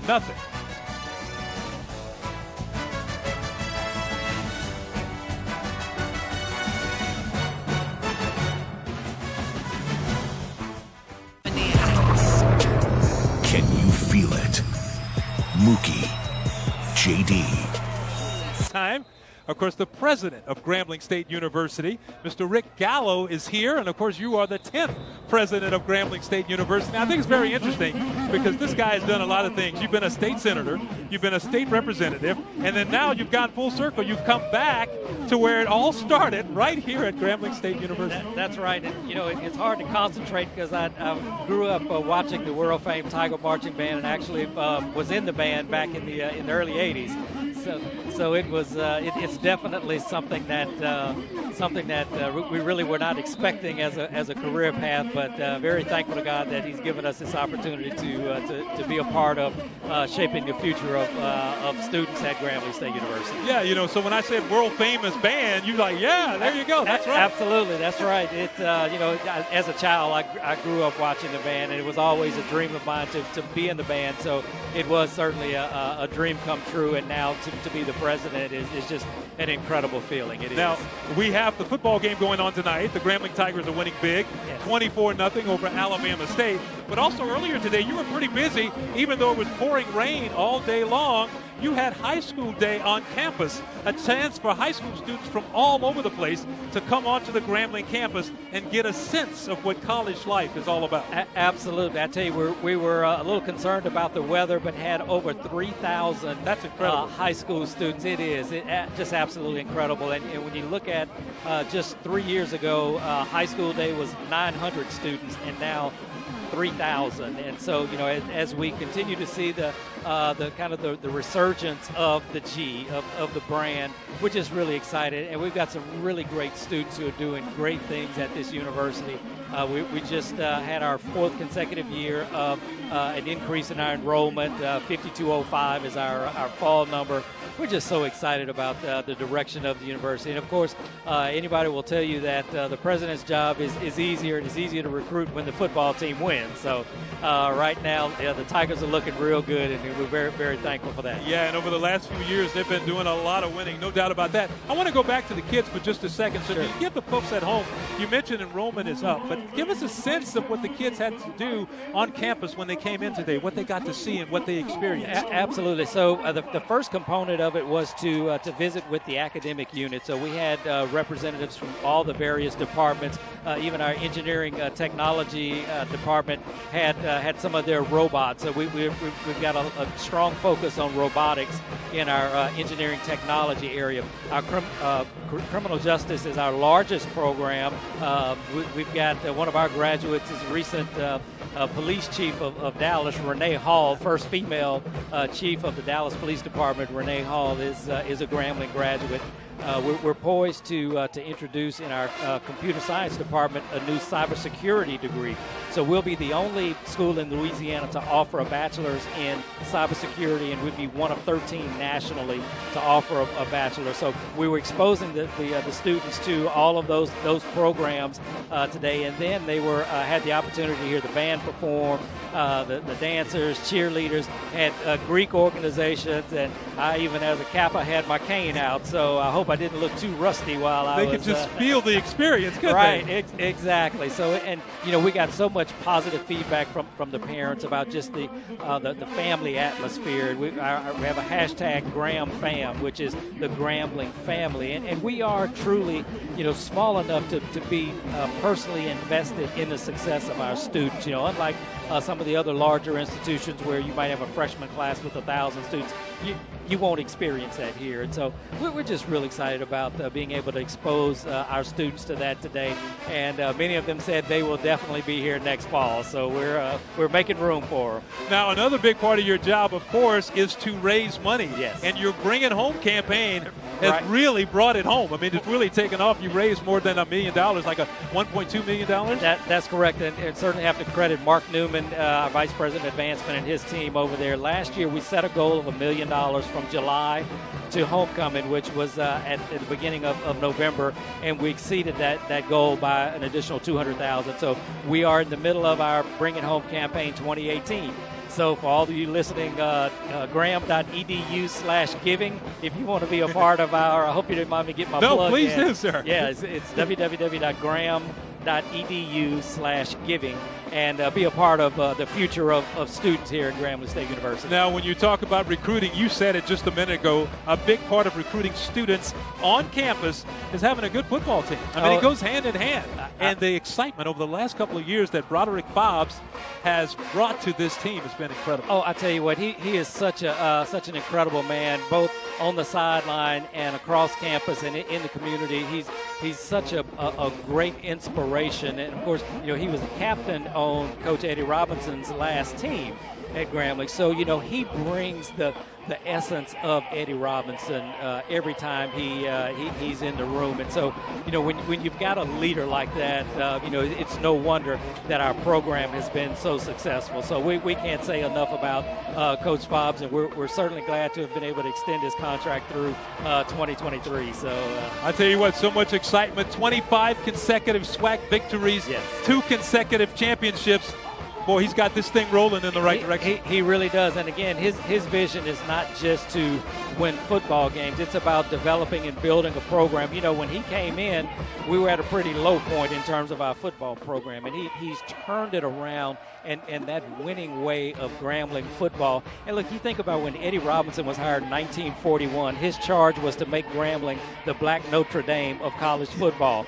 Well, I think Eddie Robinson did achieve that, and Broderick Fobbs is taking it to that next level. That's right. The history and the tradition is alive and well at Grambling State. President Gallo, thank you very much, sir, for stopping by. We really appreciate it. Enjoyed the visit. We are at the half in the big game between Grambling State and the Alabama State Hornets. We'll be right back with first half highlights in just a minute.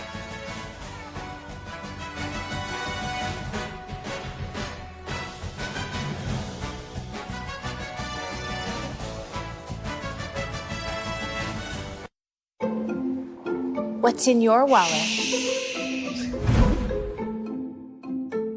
The punt return, Malik Route.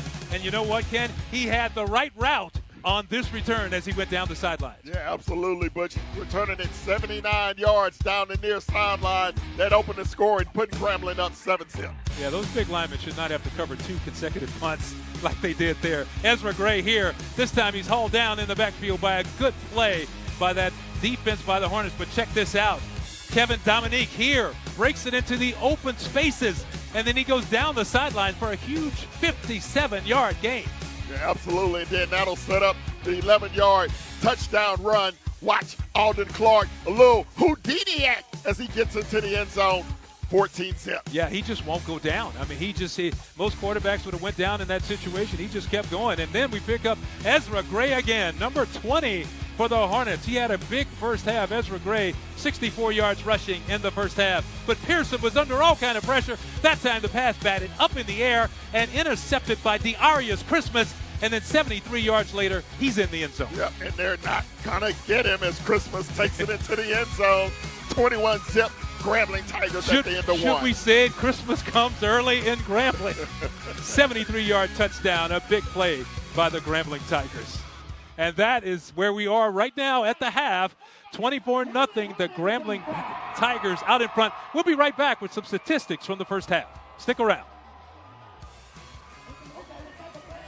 Oh, no! But that Grambling band was outstanding at halftime. What an outstanding performance, and we got to witness it all here. So let's take a look at some of the stats from the first half now and see. It was a very impressive performance by the Tigers.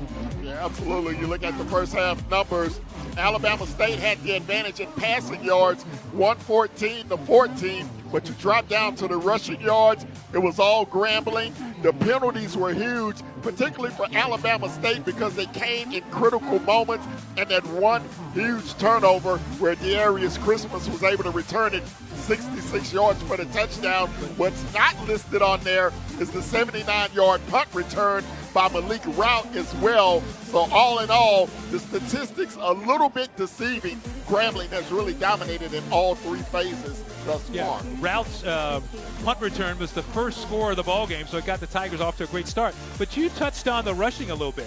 And when you look at the rushing stats for Grambling, Kevin Dominique, just 8 carries, but he has 81 yards. I mean, that's outstanding. Alden Clark, 6 carries for 46 yards and a touchdown. So they have done it on the ground. That offensive line has done a great job of controlling the football throughout the first half. And one thing Coach Favre wanted to see from his defense is controlling the other team's running game, and they've done that thus far against Alabama State as well.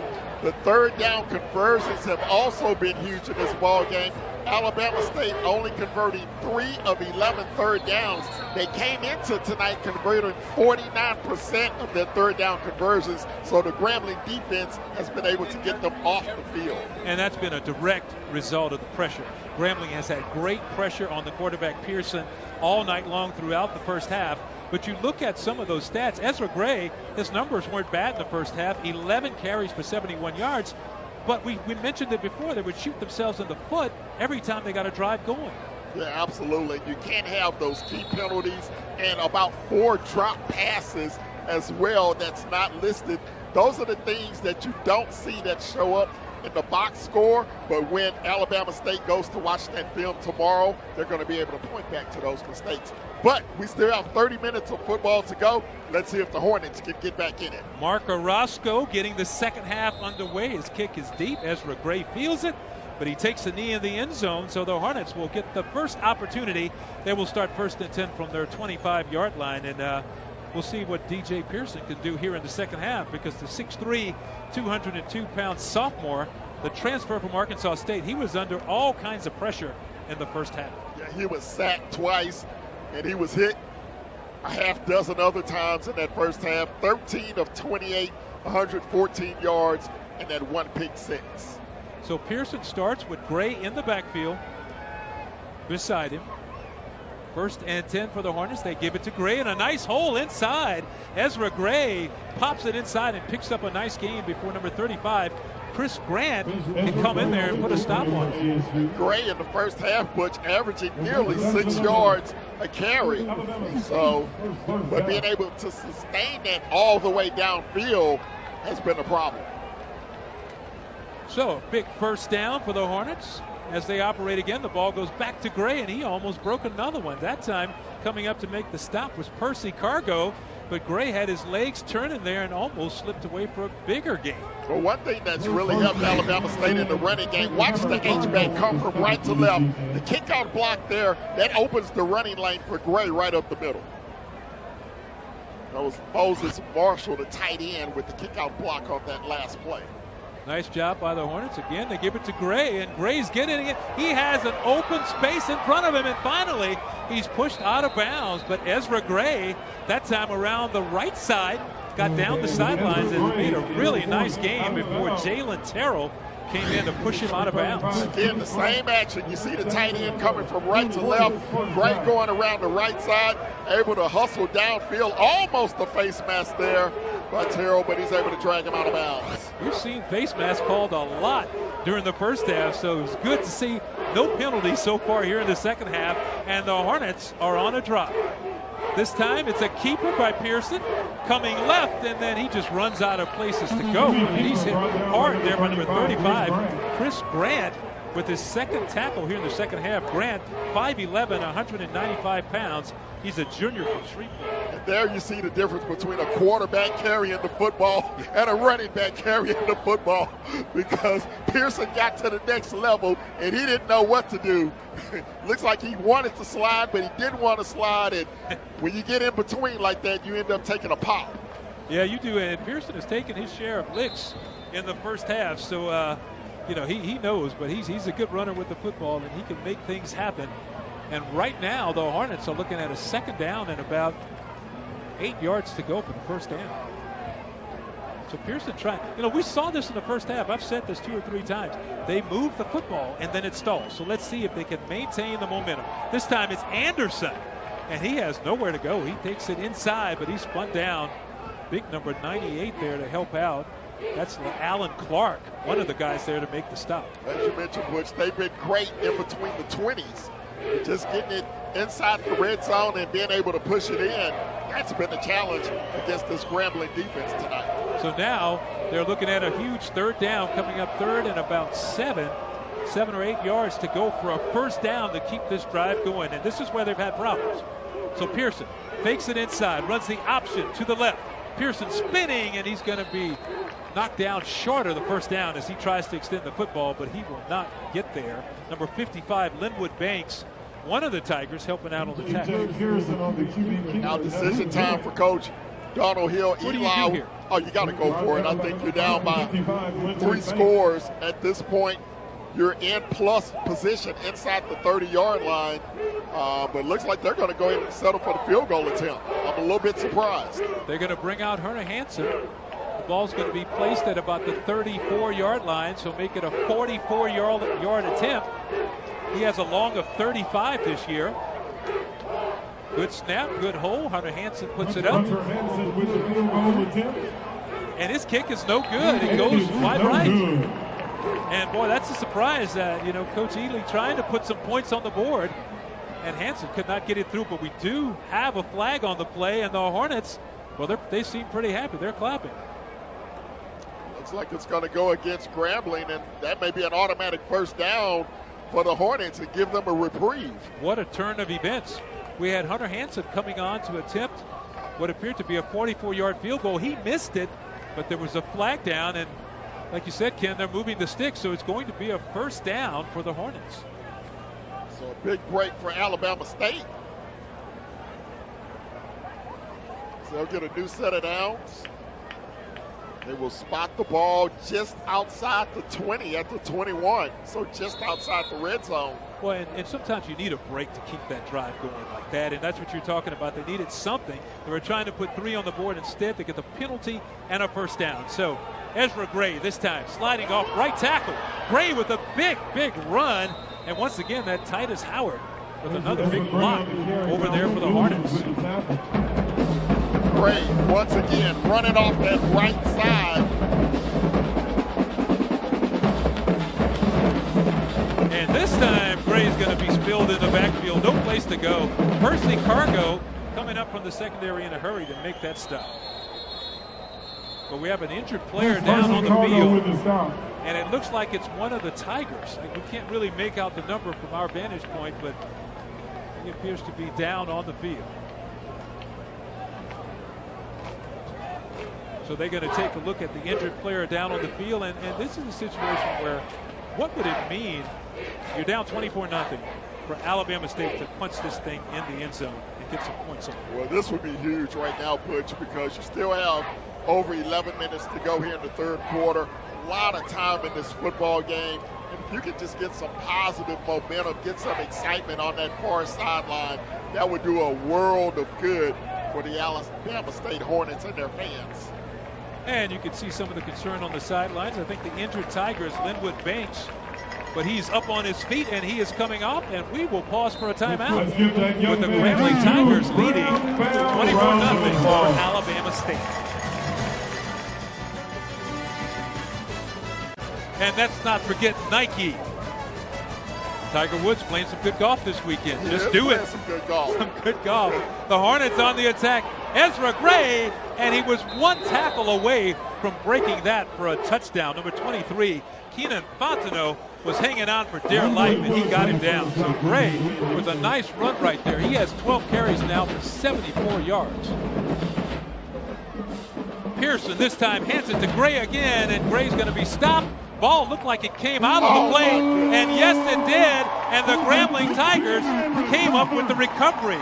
It looked like it may have been Jeremy Carter at the bottom of the pile. We're going to have to take another look, but I mean, it's almost, if you're Alabama State, of course, the officials want to talk about it now, but that was Gray on the carry.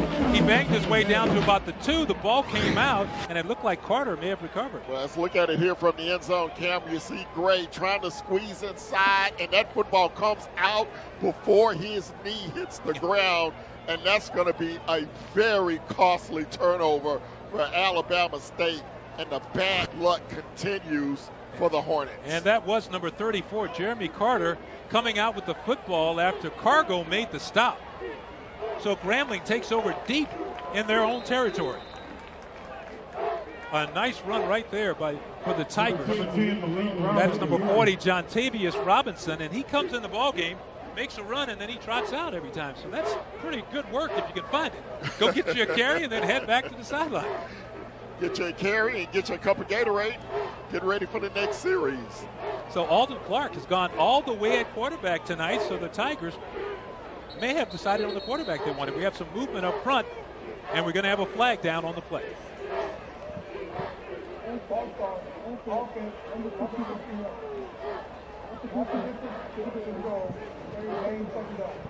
It's going to be a false start against Grambling, so that's going to move it back inside the 5-yard line. But you talk about Alabama State tonight, 196 yards of total offense, but they have 0 points to show for it. So once again, Clark faked the handoff to Dominique. Clark keeps it. He out near the sidelines, and a big game for Clark. He's got a first down for the Tigers. Just a good decision there. He's making the read all the way. He's trying to decide whether he's going to give it or keep it, and Clark made the right decision that time. Clark is a redshirt freshman out of New Orleans by way of Arkansas State. He's trying to stake his claim to the starting quarterback position here at Grambling. And the give inside again goes to Robinson, and he's going to have a short game. And just an interesting note on this game, we have 2 quarterbacks tonight who actually started out at Arkansas State. You just mentioned Clark was at Arkansas State, and then Pearson also started off at Arkansas State before he ended up at Alabama State. So a lot of talent at Arkansas State. So they can bring them in, but it's kind of tough to keep them when you have that many talented players around. So that's going to bring up a second down for the Tigers now, as Clark surveys the field. Looking to throw it, fires near the sideline, and he has a man. That's a completed pass to Khalif Salmon. Oh, actually it's incomplete. Salmon scooped it in there, and the officials are right there on the spot to call it incomplete. Just a little one-hopper, couldn't bring it in. You know, if there's one thing Clark hasn't done really well tonight, his passing has been a little off. Yeah. You know, he's just only completed 3 passes. But he hasn't had to do more than he's done. So the give goes to Robinson. Jontavius Robinson. He moves it forward. And the Tigers are going to try to get right back to the line of scrimmage. And that's one thing, Butch, the passing game that they're going to have to improve upon as they get deeper into conference play against some of these SWAC schools that can put up some points. And Alabama State was actually a preseason second-ranked team in the Eastern Division. This is a team that expects to contend for a SWAC championship, but they're getting it handed to them tonight by the Tigers. On 3rd and 1, a great defensive stop by the Hornets. I don't think he got it. They went to Robinson again. A couple of Hornets were standing right there in the hole waiting for him, and we will see what the officials say. No, he did not get it there. That's going to be second down. So apparently they made the first down on the previous play. So second down coming up now for the Tigers and Alden Clark. Clark turns and hands to Dominique. Cuts it back inside, and nice tough running right there by Kevin Dominique. And we have another penalty flag down. We've seen a lot of them tonight. Oh, goodness gracious. If I would know better, I think the officials are trying to get that thunderstorm here before we get out of here tonight. Trying to get a little air time, for sure.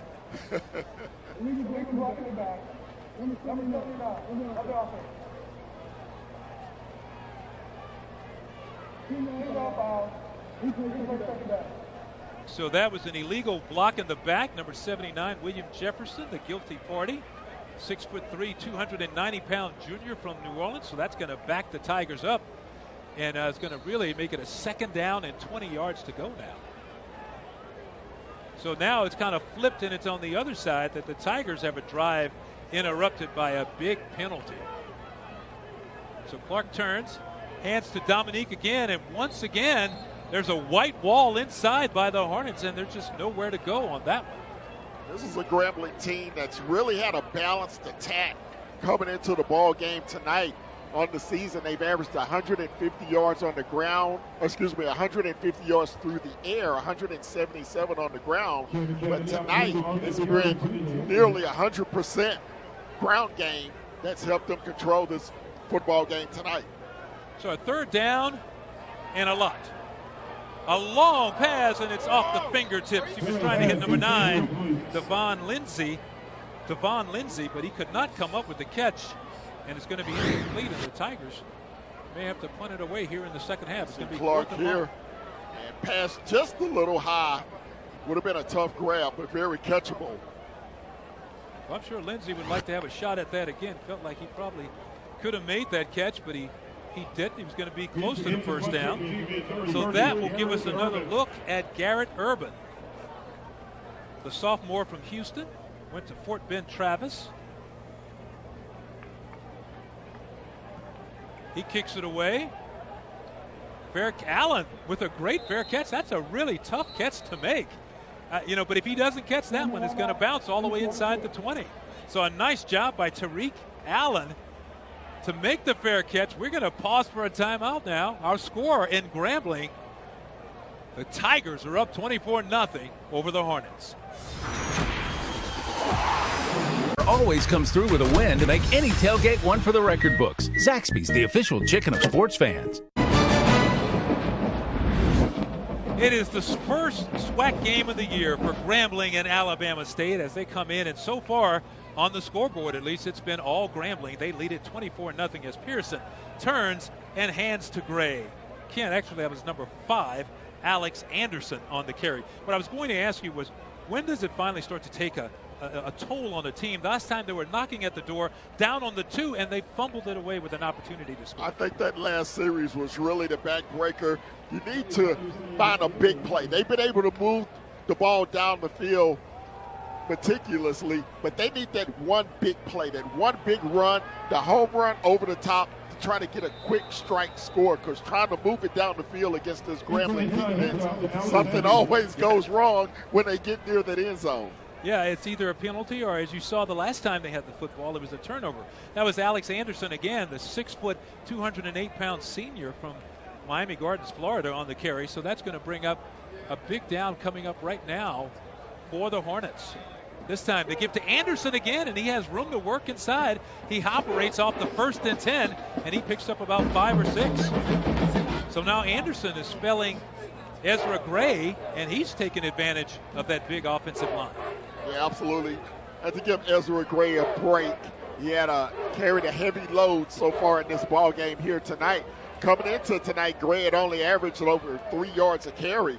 Tonight, well over 5 yards a carry. So, well, they run into a problem in the first 3 games where people were stacking the line against him, and he found the going tough. But tonight he's breaking through as Anderson takes it again around the right side, and he's going to be tackled right there by DeAndre Hoves. Kind of just jumped on his back and took him to the ground. 6'2", 215-pound junior from Mobile. Yeah, Anderson not as quick as Gray, a little bit bigger, a little bit stronger. He goes 6 foot 208, a senior out of Miami Gardens, Florida. So he's more of a power guy, and Gray will check back in here on this 3rd and 2. Yeah, 3rd and short coming up right now for the Hornets. Pearson turns, hands it straight ahead to Gray. This time he's going to pick up the 1st down for the Hornets. So once again, no surprise, they have a drive going, and the big thing is going to be, can they finish it and end up with some points at the end of this drive? Yeah, you notice they keep running to that right side again. 5 again, all SWAC offensive lineman Titus Howard. Boy, pressure coming, and that's Brandon Varner in the backfield on Pearson, and he goes down, and they were having so much success running it, and that's why, because they're trying to take the heat off of Pearson. When they get the offensive lineman confused, you see the center and the guard both go to double team the nose tackle, and that leaves the linebacker wide open to come through uncontested for a hit on the quarterback. That's going to be a huge loss for the Hornets. It's going to back them all the way up 10. Going to make it like a 2nd down and probably 20 down on the field. So Pearson, that's what he has to work with. 2nd and 20 as he takes it back to pass again. Pressure again. And he throws it out near the sideline. Had a man, it was caught, but did he maintain possession before he went out of bounds. We will see what the officials said. They said no good. Said he was juggling it, so it's an incomplete pass near the sidelines. He was trying to hit Croker. And a good job by Pearson just to get rid of the football. The ball was deflected there by the cornerback, and then the receiver juggled it out of bounds. Yeah, Keenan Fontenot got over there, got a hand on it, and he couldn't quite get possession of it before he went out of bounds. So we're going to see one of the Hornets jogging off. That's DeAndre Brown, the big offensive tackle, as he limps off to the sideline. And we're starting to see a few injuries in this ball game, and I wonder if some of it is the heat or some of it is, it's hard to tell, but it's very humid down there on that field tonight. A byproduct of all that rain we've got today. I mean, the field really held up well. So now the Hornets are going to come back and operate with an empty backfield. Boy, you wouldn't think that's a good idea the way he's been sacked, but let's see. Pearson back to pass, and here comes the pressure. Oh. And it's intercepted by the Grambling Tigers near the top. That is number 34, Jeremy Carter, coming away with the interception for the Tigers. He's the same guy who recovered the fumble down on the goal line. And we could see it happening. That empty backfield was not going to work well against pressure. Well, they tried to set up the screen pass there, Butch, and it was just ran perfectly by Carter. You see him release the offensive lineman, and he just throws it right to Carter, who jumps right in front of the receiver. And it was one of the easiest interceptions he'll ever have. Yeah, just a great read. Carter's looking in the backfield all the way, saw it coming, did a great job of stepping in front. But Pearson, I mean, he's really been under duress all night long. So the Tigers take over. 1st and 10. Clark hands it. You know he's going to keep it. That's Clark around the left side, and he's going to pick up a Grambling first down. A great fake inside, and then he spins around to the outside and took a pretty hard hit there. Yeah, he did take a pop on the sideline on the far side, but that was a great fake that time by Clark. Seems like he's really getting comfortable in the offense. Yeah, and that's a big thing right there. He's run the football extremely well tonight, and like you said, the passing is going to come. So this is Clark looking to pass under pressure, hangs in the pocket, throws it in between two defenders, and he's got the completion. It looks like number 9, Devon Lindsay. What a catch by Lindsay. What a catch by Lindsay, and what a throw by Clark. Standing tall in the pocket, watch the pressure come from the front side, and he takes a lick and delivers a strike. That's one of those where Coach Fobbs is saying, no, okay, we're good, we're all good. And Lindsay made a great catch on the play. So the Tigers run off tackle for a short gain there. So Grambling, they're getting to do a lot of things tonight, because when you have a lead, you can do a lot of different things. They're getting to mix some things up, get a lot of confidence back in this ball club. They lost the leader of their team, Devontae Kincaid, who was an all-SWAC quarterback last year, led this team to 2 undefeated SWAC seasons. They didn't know what they were going to get at quarterback, but it looks like they may have settled on number 2, Alden Clark. Alden Clark taking a lot of time in the pocket. Now he scrambles away from the pressure and steps out of bounds, but a great job there by Alden Clark getting away from the pressure, escaping and turning, nothing into something. That's what you want to see out of your quarterback.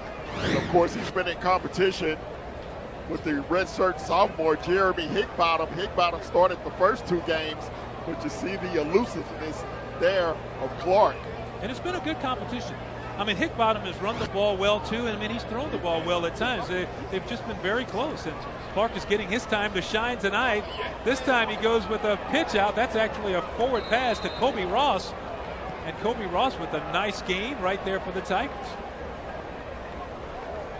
So the completed pass on the shuttle pass.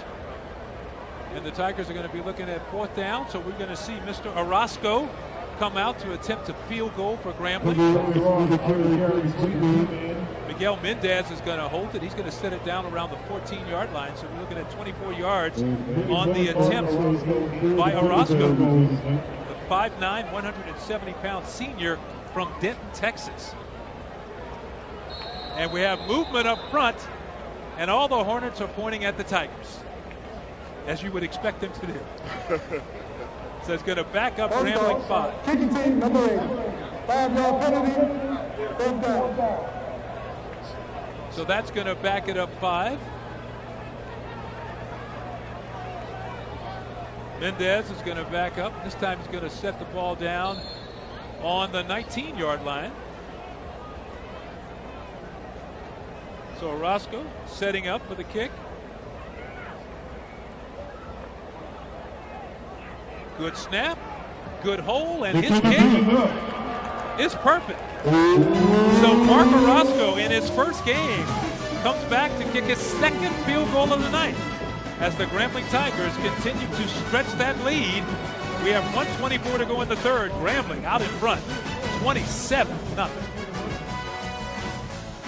GMC Sierra SLT when you finance through GM Financial. Here at Grambling with the Grambling Tigers out in front, 27-0. A big lead by the Grambling Tigers coming off a field goal by Mark Orozco in his first game back. Of course, he had been out. He missed the first 2 games of the year with a detached retina. So it's good to see him back in action. And Orozco kicks it off deep to return. Here come the Hornets. With some run to go, it's Allen, and he makes it across the 20, close to the 21-yard line before he's taken down. So with 1:17 to go in the third, the Hornets have a huge task in front of them. Absolutely, Butch, and it's going to take a lot of internal fortitude for them to try to pull out of this hole. And what they just want to do is get on the scoreboard and kind of see how things go from there. As we mentioned countless times tonight, they got deep into Grambling territory only to have a drop pass, an interception, a turnover, a fumble. And looks like they're going to have a backup quarterback in the game now as well. He hands it to Gray. That is number 12, Kadarius Davis. He's 6 foot, 184 pounds. He's the sophomore, so Kadarius Davis coming on to do a little mop-up duty here. I was going to tell you last week, I actually did Northwestern at Lamar, and Lamar trailed 28-0. And they came back and missed an extra point, which would have tied the game late. And so you never know, but boy, it's going to be a tough task right now. And he may be waving the white flag a little bit there. Of course, Kadarius Davis, he's played already this year. He's been in a couple of games. This time he's going to pass it. Inside, it's complete, and he has a first down. Nice gain on the play. Number 88, Nigel Lee, making his first start of the year tonight, makes the catch, picks up a first down for the Hornets. That was a pretty good-looking pass. It was a good throw there, and of course, Alabama State, they've been on the wrong end of a couple of blowouts in non-conference play to Auburn and Kennesaw State, as we mentioned earlier. So this young kid's had an opportunity to get some playing time against some big-time competition. Davis is going to throw it again on the slant pattern. Tried to slip it in there to Marquez Spencer, but it's going to be broken up, and it's an incomplete pass. Davis on the season coming into tonight, only 7 attempts, completed 3, has 1 touchdown pass and 1 interception. You know, but with the new redshirt rules and the way that works out, you can actually play in 4 games now and still have a redshirt year. So a lot of the teams are taking advantage of that. So Kadarius Davis coming on, 1 for 2 so far. Back in the pocket, good protection. Fires, has a man wide open. That is Joe Williams. He hauls it in. Nice catch on the play. And he's going to have it's going to be very close to a first down, depending on where they spot it. It's a first down for the Hornets. So once again, they are moving the football. As we're about to come to the end of the third quarter. And that will do it for the third quarter. A third quarter and a first half, all 3 quarters have belonged to the Grambling Tigers. As we pause for a timeout, Grambling Tigers lead it 27-0.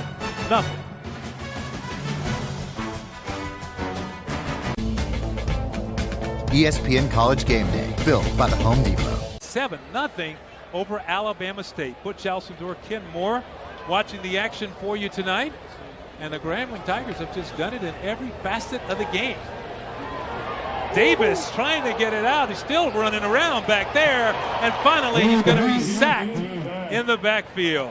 So the Tigers are putting heat on everybody, and Davis got a little bit of it right there. Grambling getting a little bit of their mojo back here tonight. Fans in these parts, they were a little concerned after those first couple of games of the non-conference schedule, the way their team lost. They didn't know if it was going to be a rebuilding year or a retooling. That's a good point. Tigers 2-0. You don't, 0-2. You don't see them start a season 0-2 very often. We said it the last time it happened, 2015, and they ended up playing for the conference championship. Davis throws a strike, and the ball is knocked out of there, and it's probably going to be an incomplete pass. Looks like it was a good defensive play. Number 9, Josh Knight, had it, but he also had it ripped out before he had possession of it. Good job separating receiver from the football. Good, strong throw right on the money.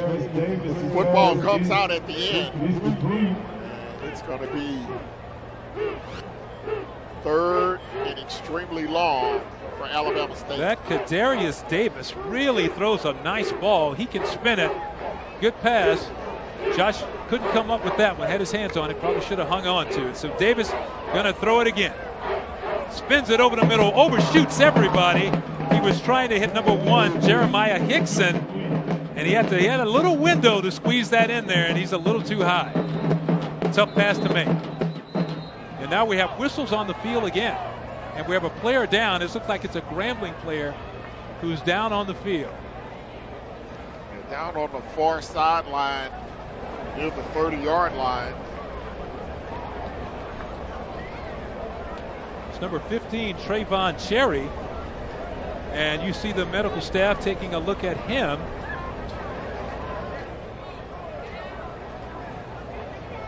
As they take a look at him, Butch, I'm going to run around some scores from around the SWAC. This evening, Alcorn State on top of Mississippi Valley, 34-14. That game in the third period. Prairie View on top of Arkansas Pine Bluff, 49-10. That game in the third. Texas Southern losing to the University of Houston, 42-0 in a battle down in Houston. And Southern with a 29-27 win over Alabama A&M this afternoon. Yeah, let's take a look at the standings now, the conference standings as we take a look. Alcorn State 1-0 in conference. They setting the pace right there. So we say the first conference game tonight coming up for Alabama State and for Grambling. So it's everybody, it's a chance to move ahead of the pack tonight. It's a big night to get a win and kind of get some good footing going in the SWAC conference. As you take a look, let's look at the overall records. Alcorn State is 2-1. They got to a nice start. Of course, tonight, Alabama State 1-2 and Grambling 0-2 coming into this one tonight. The Tigers look like they're well on their way to pick up their first victory of the year. So at this point, it looks like the Hornets are going to punt it away, so that means Anthony Craven is going to be on the field. He's gotten plenty of opportunities tonight. Craven gets this one away. It's a kick that sails, and a good job by Malik Rout. Rout spins away from 2 tacklers, still on his feet, and finally he's going to be dropped. But that little fella is exciting to watch with the football. He can do a lot of things. He is very exciting to watch. He's a danger every time he touches the football. Oh, man, you see, that is beautiful right there. That is very tough to track those punts down and a la Willie Mays over your head. And he's done that a couple of times tonight. Especially a tight spiral on a punt. Very difficult. Well, a lot of things could happen on a play like that, and a lot of them aren't good. So, he's got some nice soft hands, and he also has a lot of speed to retreat back on that ball. So here comes Clark again, still operating the offense for the Tigers. Turns and hands to Dominique inside, and there's that white wall again. And they're talking the Tigers are signaling that the ball may have come out. Actually, they're calling for the medical staff again. They have another player down. And we've seen a lot of players go down here in the second half. Yeah, it's been a long football game, as you mentioned, Butch. Very humid after the rains all day today. Of course, it's the SWAC opener. These teams, old rivals, and a lot of hard hitting down on the field. So hopefully he's okay. A lot of hard hitting going on the field. We will come back in just a minute to check on the injured Grambling Tiger. But for now, let's pause for a break. 27-0 Tigers.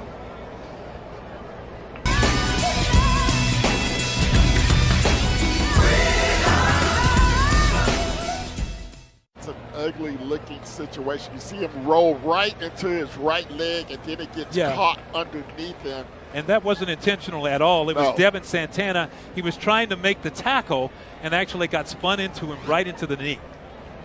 So that's, boy, you hate to see that happen in football, but they're helping him off, and we definitely hope for the best for Walk Angio, who's leaving the ball game, number 66.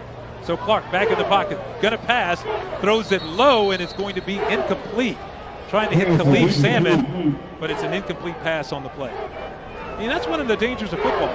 I mean, it's a fluke play because the guy was making a tackle. It wasn't a dirty block or anything dirty at all. Well, some of the most dangerous plays are when you get rolled up on from behind or from the side, you don't see it coming. And those are the plays where you really can't protect yourself because you don't see it coming. 3rd and 10 for the Tigers. Clark working on his passing game now. Steps away from the pressure, or tried to, but he's going to be taken down anyway. That's number 90 in there with a nice tackle right there for Grambling.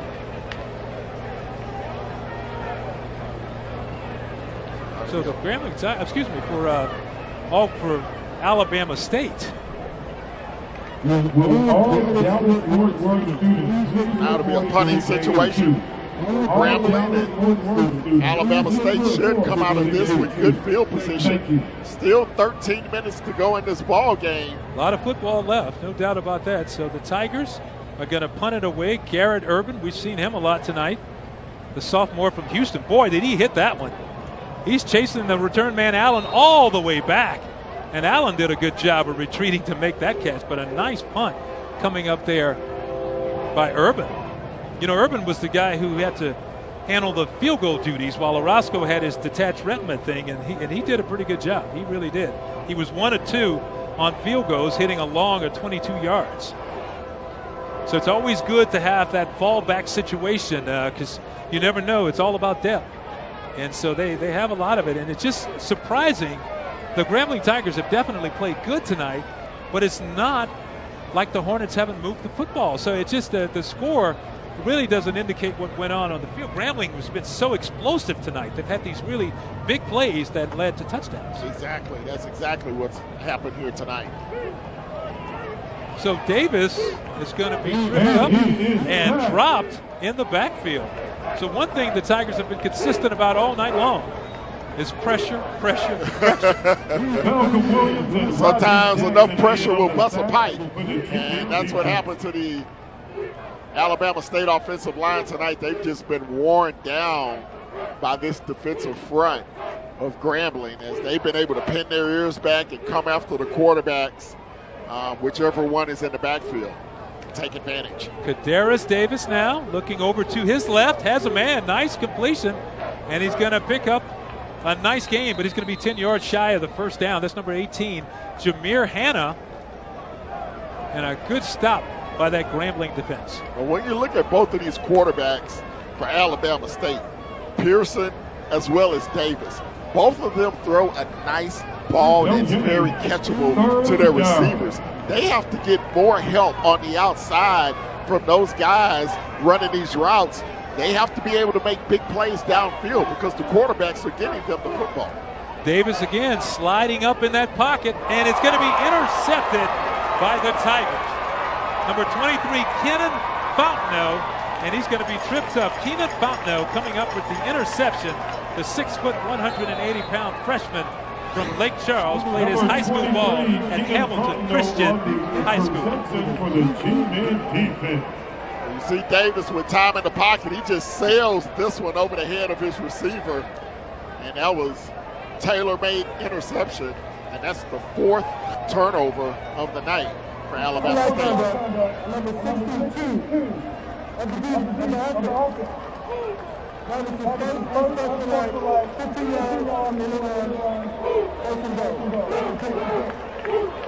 Jawan Calanes is the guilty party there, number 62. But just a lot of arm strength on that one, man. He had a guy who might have been open, but he really had some smoke behind that one. First interception of the season for Fontenot. And second for Grambling. Well, actually the 3rd for Grambling now. Well, now we're going to get a look at Hickbottom, making his first appearance of the night. Jeremy Hickbottom, 6'4", 210-pound redshirt sophomore from Mobile, Alabama. You know, as Ken mentioned earlier, we have another whistles down on the field again. So it's a timeout on the field, actually. So the officials are calling a timeout as Jeremy Hickbottom comes into the ball game for the Grambling Tigers. He actually started the first 2 games. Last year he played in 9 games. So he had some, been on the field, been battle tested, so to speak. And now he's going to get some cleanup duty here. But there's still 11 minutes to go, so they're quality minutes out there. Yeah, Hickbottom was the backup to Devontae Kincaid last season. So far this season, as you mentioned, Butch, he started both ball games. He's had more success on the ground than as a passer, as he's rushed for 117 yards, averaging 7 yards a carry. Hickbottom turns and keeps, this time a nice fake inside, but he carries it. Good run by Hickbottom there after a nice fake inside to number 6, Brooks, Lindamian Brooks. The passing game has been a challenge for Hickbottom thus far, only completing 39% of his passes, and he has 2 interceptions. Hickbottom trying to keep it again. He does around the left side. He's going to have a short gain. And Hickbottom, says shoe came off on the play, but he was able to get it back on. Can you guess what his major is? You will not be surprised. Hickbottom, mass comm major. All right. So he wants to be a broadcaster. Come on up in the booth, big fella. Yeah, he's big, 6'4", 210. Hickbottom turns and hands inside as the Tigers just continue to pound that football. That is Justin Richard. Richard goes in. He's 5'10", 226 pounds. From Alexandria, somebody looked like they were shaken up on the play. And so, as you mentioned, it's been a long night. And that was Darius King, sophomore linebacker, a little shaken up, so he's going to come out of the ball game at least for 1 play. That was Justin Richard on the carry from Alexandria, Louisiana, went to Peabody High School. And this time, Hickbottom is going to be caught and dropped in the backfield. So he faked inside. He's come in. He's aggressive. He's run the ball 3 or 4 times already. Alabama State was like, not this time. And we do have another flag on the play. Par for the course tonight. As we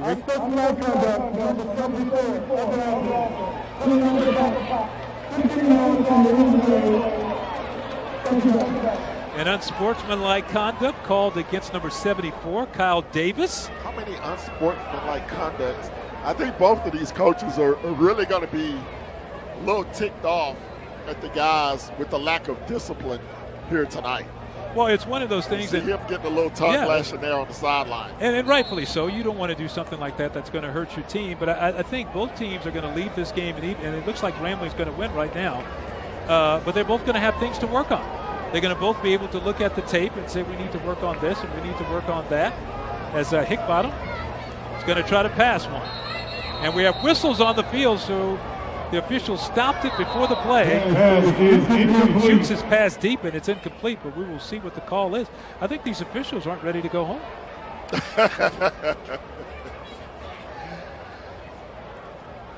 No dinner plans tonight for the Zebras.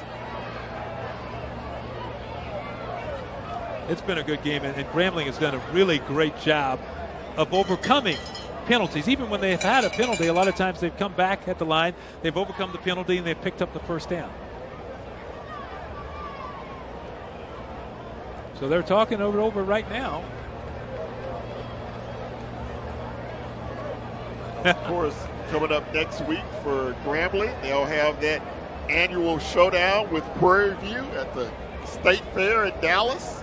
That'll be next Saturday afternoon at 4 p.m. As for Alabama State, they'll have an off week. And then they go on the road for 3 more games on the road. They're in the middle of a 6-game road trip. They had their first game at home September 1st against Tuskegee. They won't play again at home until November 3rd against Texas Southern. You know, 2 months away from home. And that all happened because the Auburn game was scheduled for later in the year. Auburn lost a game, and they had to move them up to make up for the game they lost. And, of course, they set their preseason games before your conference schedule comes out, so they didn't know how it was going to work out. So after they changed the Auburn game, all of a sudden, let's hear what he has to say.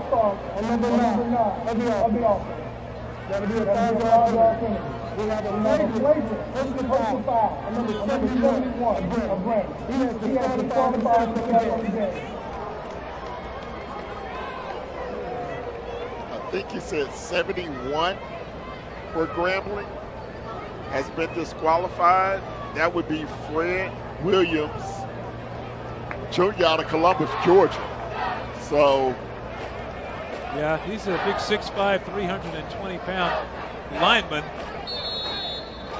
As the Tigers will come back out, and it's going to be 3rd and goal from about near midfield, the 44-yard line, 46-yard line. A pass by Higbottom is complete. Has his man, that's Devon Lindsay, and he's going to be taken down. A nice tackle by Romello Webster, but a good catch by Lindsay as Webster comes up to make the stop. Yeah, I think that was actually 2nd down, so now it's going to be 3rd and goal from the 29. Yeah, the guys on the sidelines, they've already put the sticks down. They said, you figure you guys are on your own.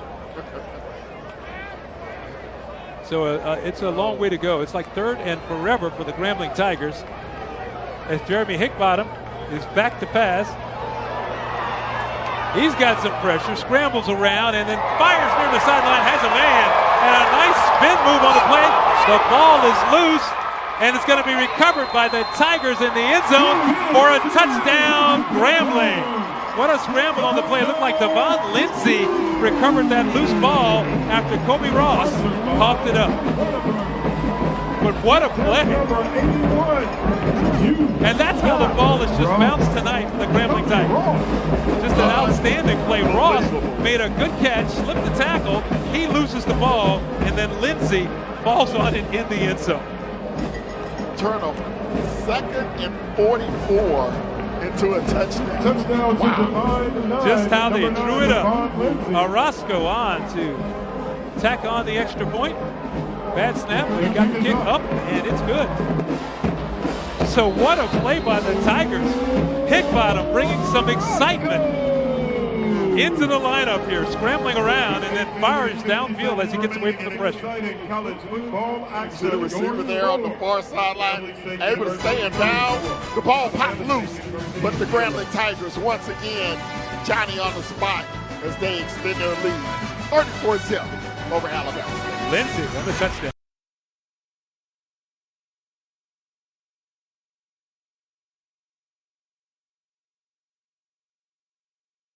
It up.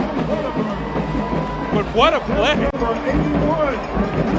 And that's how the ball has just bounced tonight for the Grambling Tigers. Just an outstanding play. Ross made a good catch, slipped the tackle, he loses the ball, and then Lindsay falls on it in the end zone. Turnover. 2nd and 44 into a touchdown. Wow. Just how they drew it up.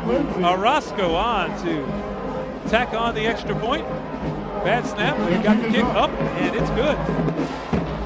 So what a play by the Tigers. Higbottom bringing some excitement into the lineup here, scrambling around, and then fires downfield as he gets away from the pressure. See the receiver there on the far sideline, able to stay in bounds. The ball popped loose, but the Grambling Tigers once again, Johnny on the spot as they extend their lead. 34-0 over Alabama. Lindsay on the touchdown.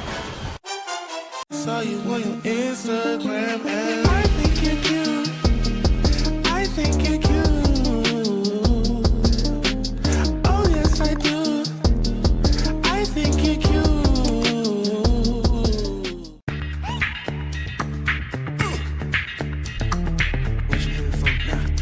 Summer's calling. The 2018 Escalade is ready to move. Our best offers on the 2018 Escalade are here. Join us for the Made to Move sales event. Get 0% APR financing for 60 months plus $2,000 down payment assistance when financed through GM Financial on a 2018 Escalade.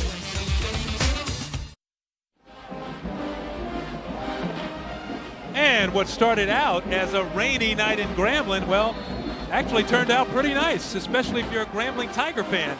Tigers out in front 34-0 over Alabama State. We are in the fourth quarter now with 8:50 to go in the ball game as the Tigers are getting set to kick it back to the Hornets. Short kick.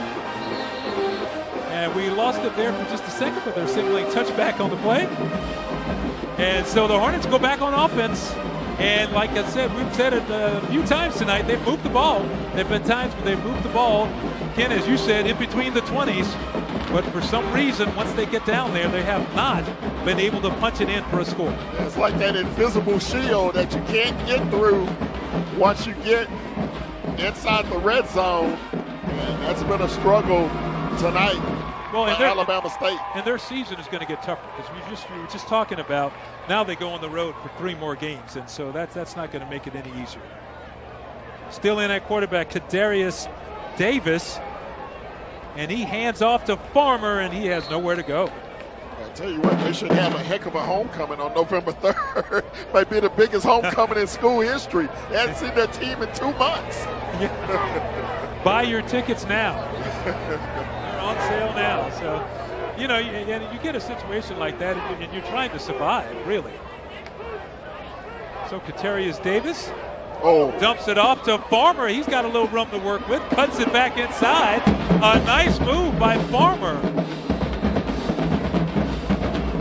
Intelligent Farmer with a nice pickup there for a big first down for the Hornets.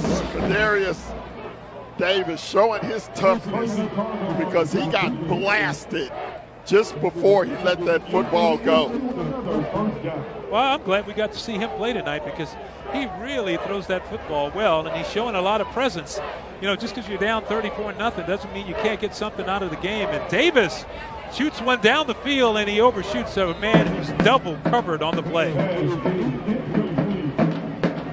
The previous play was William Woodle, who came in and delivered the hit. And that time Davis throws it into double coverage incomplete.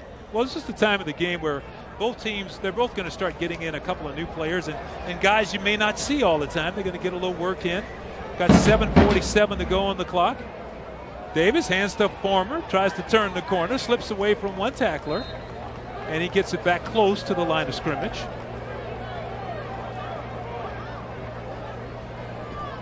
They're going to operate from there, and it's just been one of those nights for the Hornets. It's just no other way to put it. I mean, they came out, they had some opportunities. And once they got that punt return, you could see things just kind of going downhill after that. And it may be a team also, Butch, that's physically worn down. Davis fires a pass high. It was in the vicinity of Jeremiah Hickson, but he wasn't going to get that one. He airmailed that one high.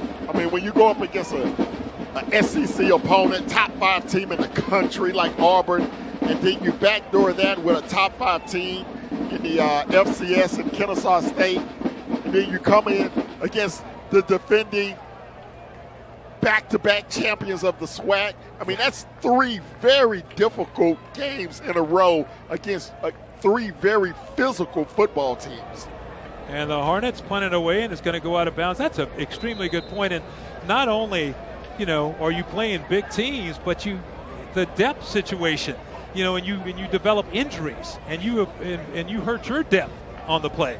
So that hurts you also. So you're playing, you know, an Auburn, and then you come back with Kennesaw State after that.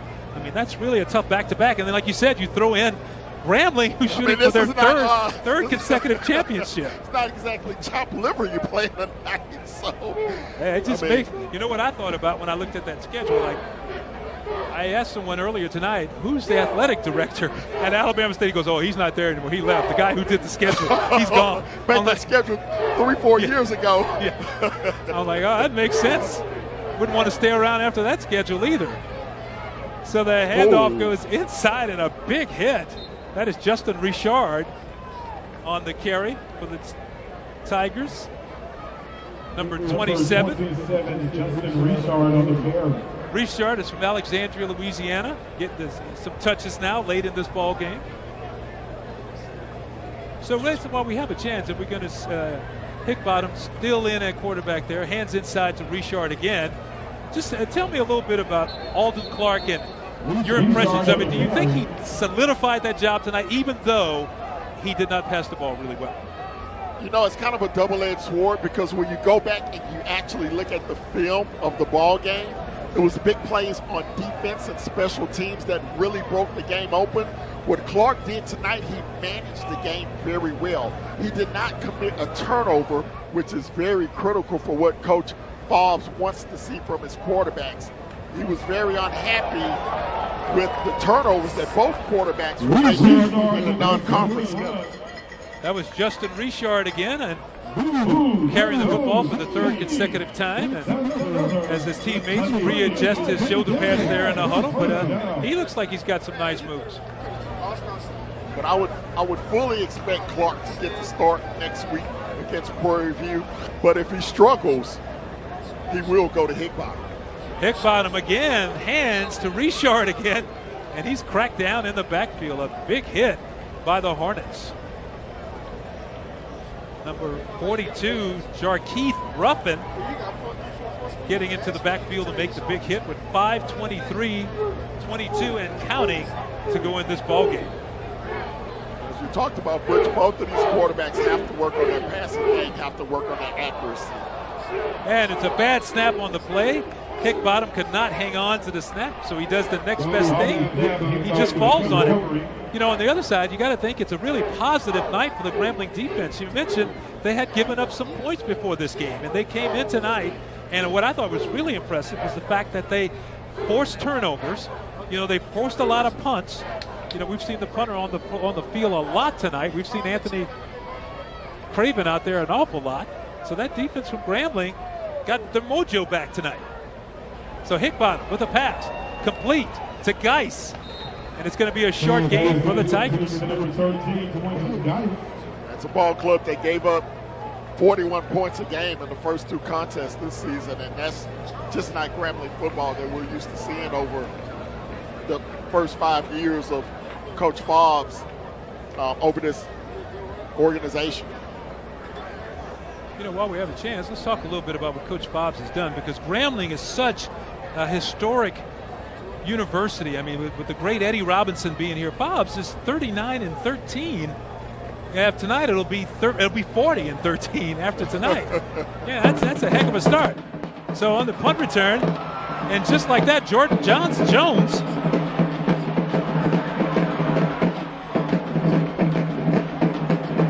Excuse me, 1 second. That is number 24, which is Joshua Hill on the punt return, and Joshua Hill with a big punt return for the Hornets. That might be their biggest special teams play of the night. See Hill on the return, just weaving his way through traffic, and he finds a big open seam in the middle of the Grambling coverage unit. So that was a busted coverage, someone not in their lane going downfield. And Alabama State, familiar territory, the red zone. Joshua Hill, though, still playing hard. He's out there competing. A nice return for the Hornets. This time, Davis hands inside, and it looks like it's going to be Farmer again, and he's going to be shoved backwards by that Grambling defensive line. So a lot of guys out there still playing hard, even though it's 34-0, and that's a good sign. You want to see your guys to continue to play no matter what's up on the score. Well, Farmer came into the ball game averaging a little over 4 yards per carry, still looking for his first trip into the end zone. He would love to taste pay dirt to get his ball club on the scoreboard to avoid the shutout. Kadarius Davis in at quarterback, leading the charge.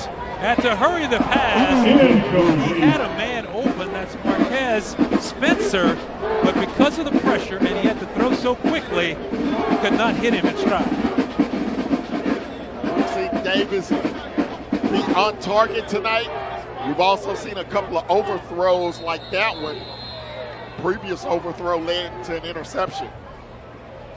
Well, it's a very difficult thing. You know, you saw big as we take another look at the incomplete pass, and the pressure was coming. He had a receiver wide open. He just missed him. You know, we've talked a lot tonight about Titus Howard, the big 6'6", 310-pound senior we have an injured player on the field, a Grambling player. But I mentioned Titus Howard because not only is he on that Senior Bowl watch list, not only is he on the NFL draft board, this is what I thought was really cool about him. They recruited him out of high school. He was a quarterback. And so Alabama State recruited him as a tight end, and then he ate his way into the offensive line. So they must have a great training table at Alabama State. But what a progression from quarterback to tight end. Great cafeteria at Alabama State. He's the real deal, though. He is an excellent player. That's Joseph McWilliams coming off the field. Junior out of Baton Rouge. A little shaken up on the play. Yeah, Howard, he's been tremendous.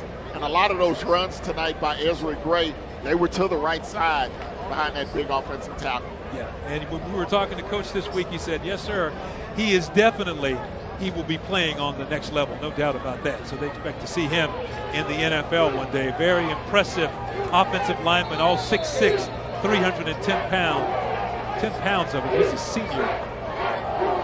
Titus Howard. And so Davis now, under pressure, spins away from the first tackler, but just too many Tigers there, and they take him down. Cecil Cherry on the stop for Grambling. He does a nice job, but they just forced him out of the pocket and just right into the defense.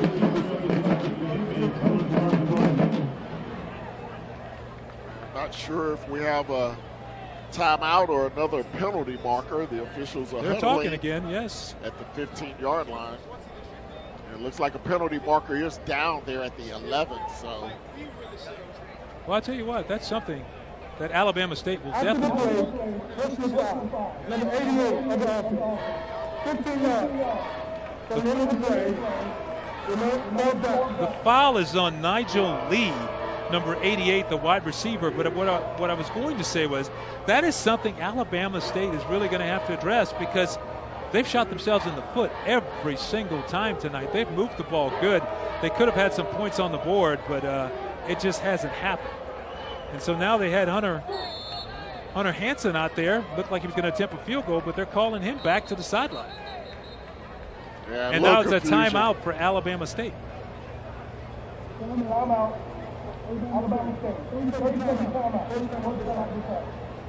There's some confusion on the sideline. Bush, they didn't know if they wanted to try the long field goal, which would have been 49 yards, or bring the offense back on the field for a long fourth down. They have to get all the way just inside the 11-yard line to pick up the first down. Well, we just saw one team do it with like a goal to go from like the 44-yard line. So I'm not going to say that it's all possible, man. It's all possible. We see Coach Donald Hill-Ely out there talking to his troops, and you know his team has played very hard tonight, but he has to be a little disappointed because he knows that they're a better team than what's up on the scoreboard right now.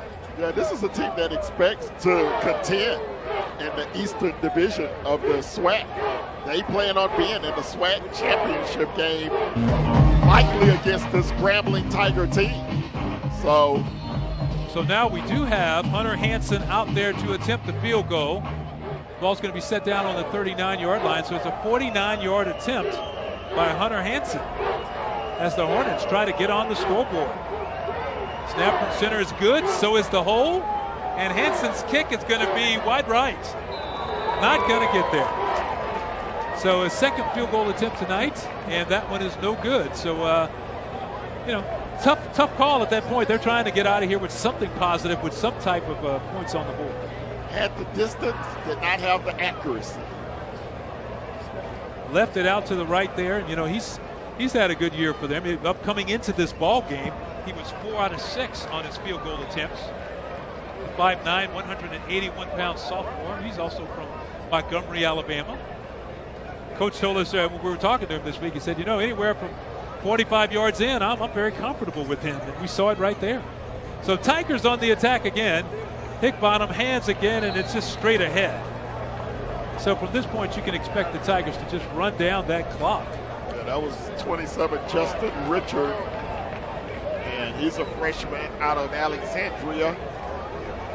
As Grambling will look to run out the final 2+ minutes of this one. But this was a fun time in the game too. You know, when a guy like Richard could get in the game and get some carries. You know, so when you're looking at the film tomorrow, hey, that's me with the football. You know, absolutely. You know, it's a lot of fun. Get a little prime time action. Yeah, exactly. And your teammates love it. And you kind of have fun when you're watching the tape. And you kid each other a little bit, but that's part of football, and that's the camaraderie, and that's a big part of what it's all about. Higgbottom keeps there on the carry, and it'll be interesting to see how Grambling, what they do with their quarterbacks from this point forward, because I don't think, even though it's a big win tonight, I don't think they're necessarily going to forget about Higgbottom. Oh, yeah, absolutely not. I think they just had the momentum with Clark tonight, who played very well. Higgbottom has looked good here in the fourth quarter, so you know, sometimes they say if you have two quarterbacks, you don't have any. I think it may be a little bit different for Grambling. There's Richard again, ripping off a big run. You know, he's making the most of his opportunity. It's showtime. He's getting to touch the ball. You know what? Coach may see this after someone else. You have injuries in football. Someone else could get hurt, and you never know when he might get his shot.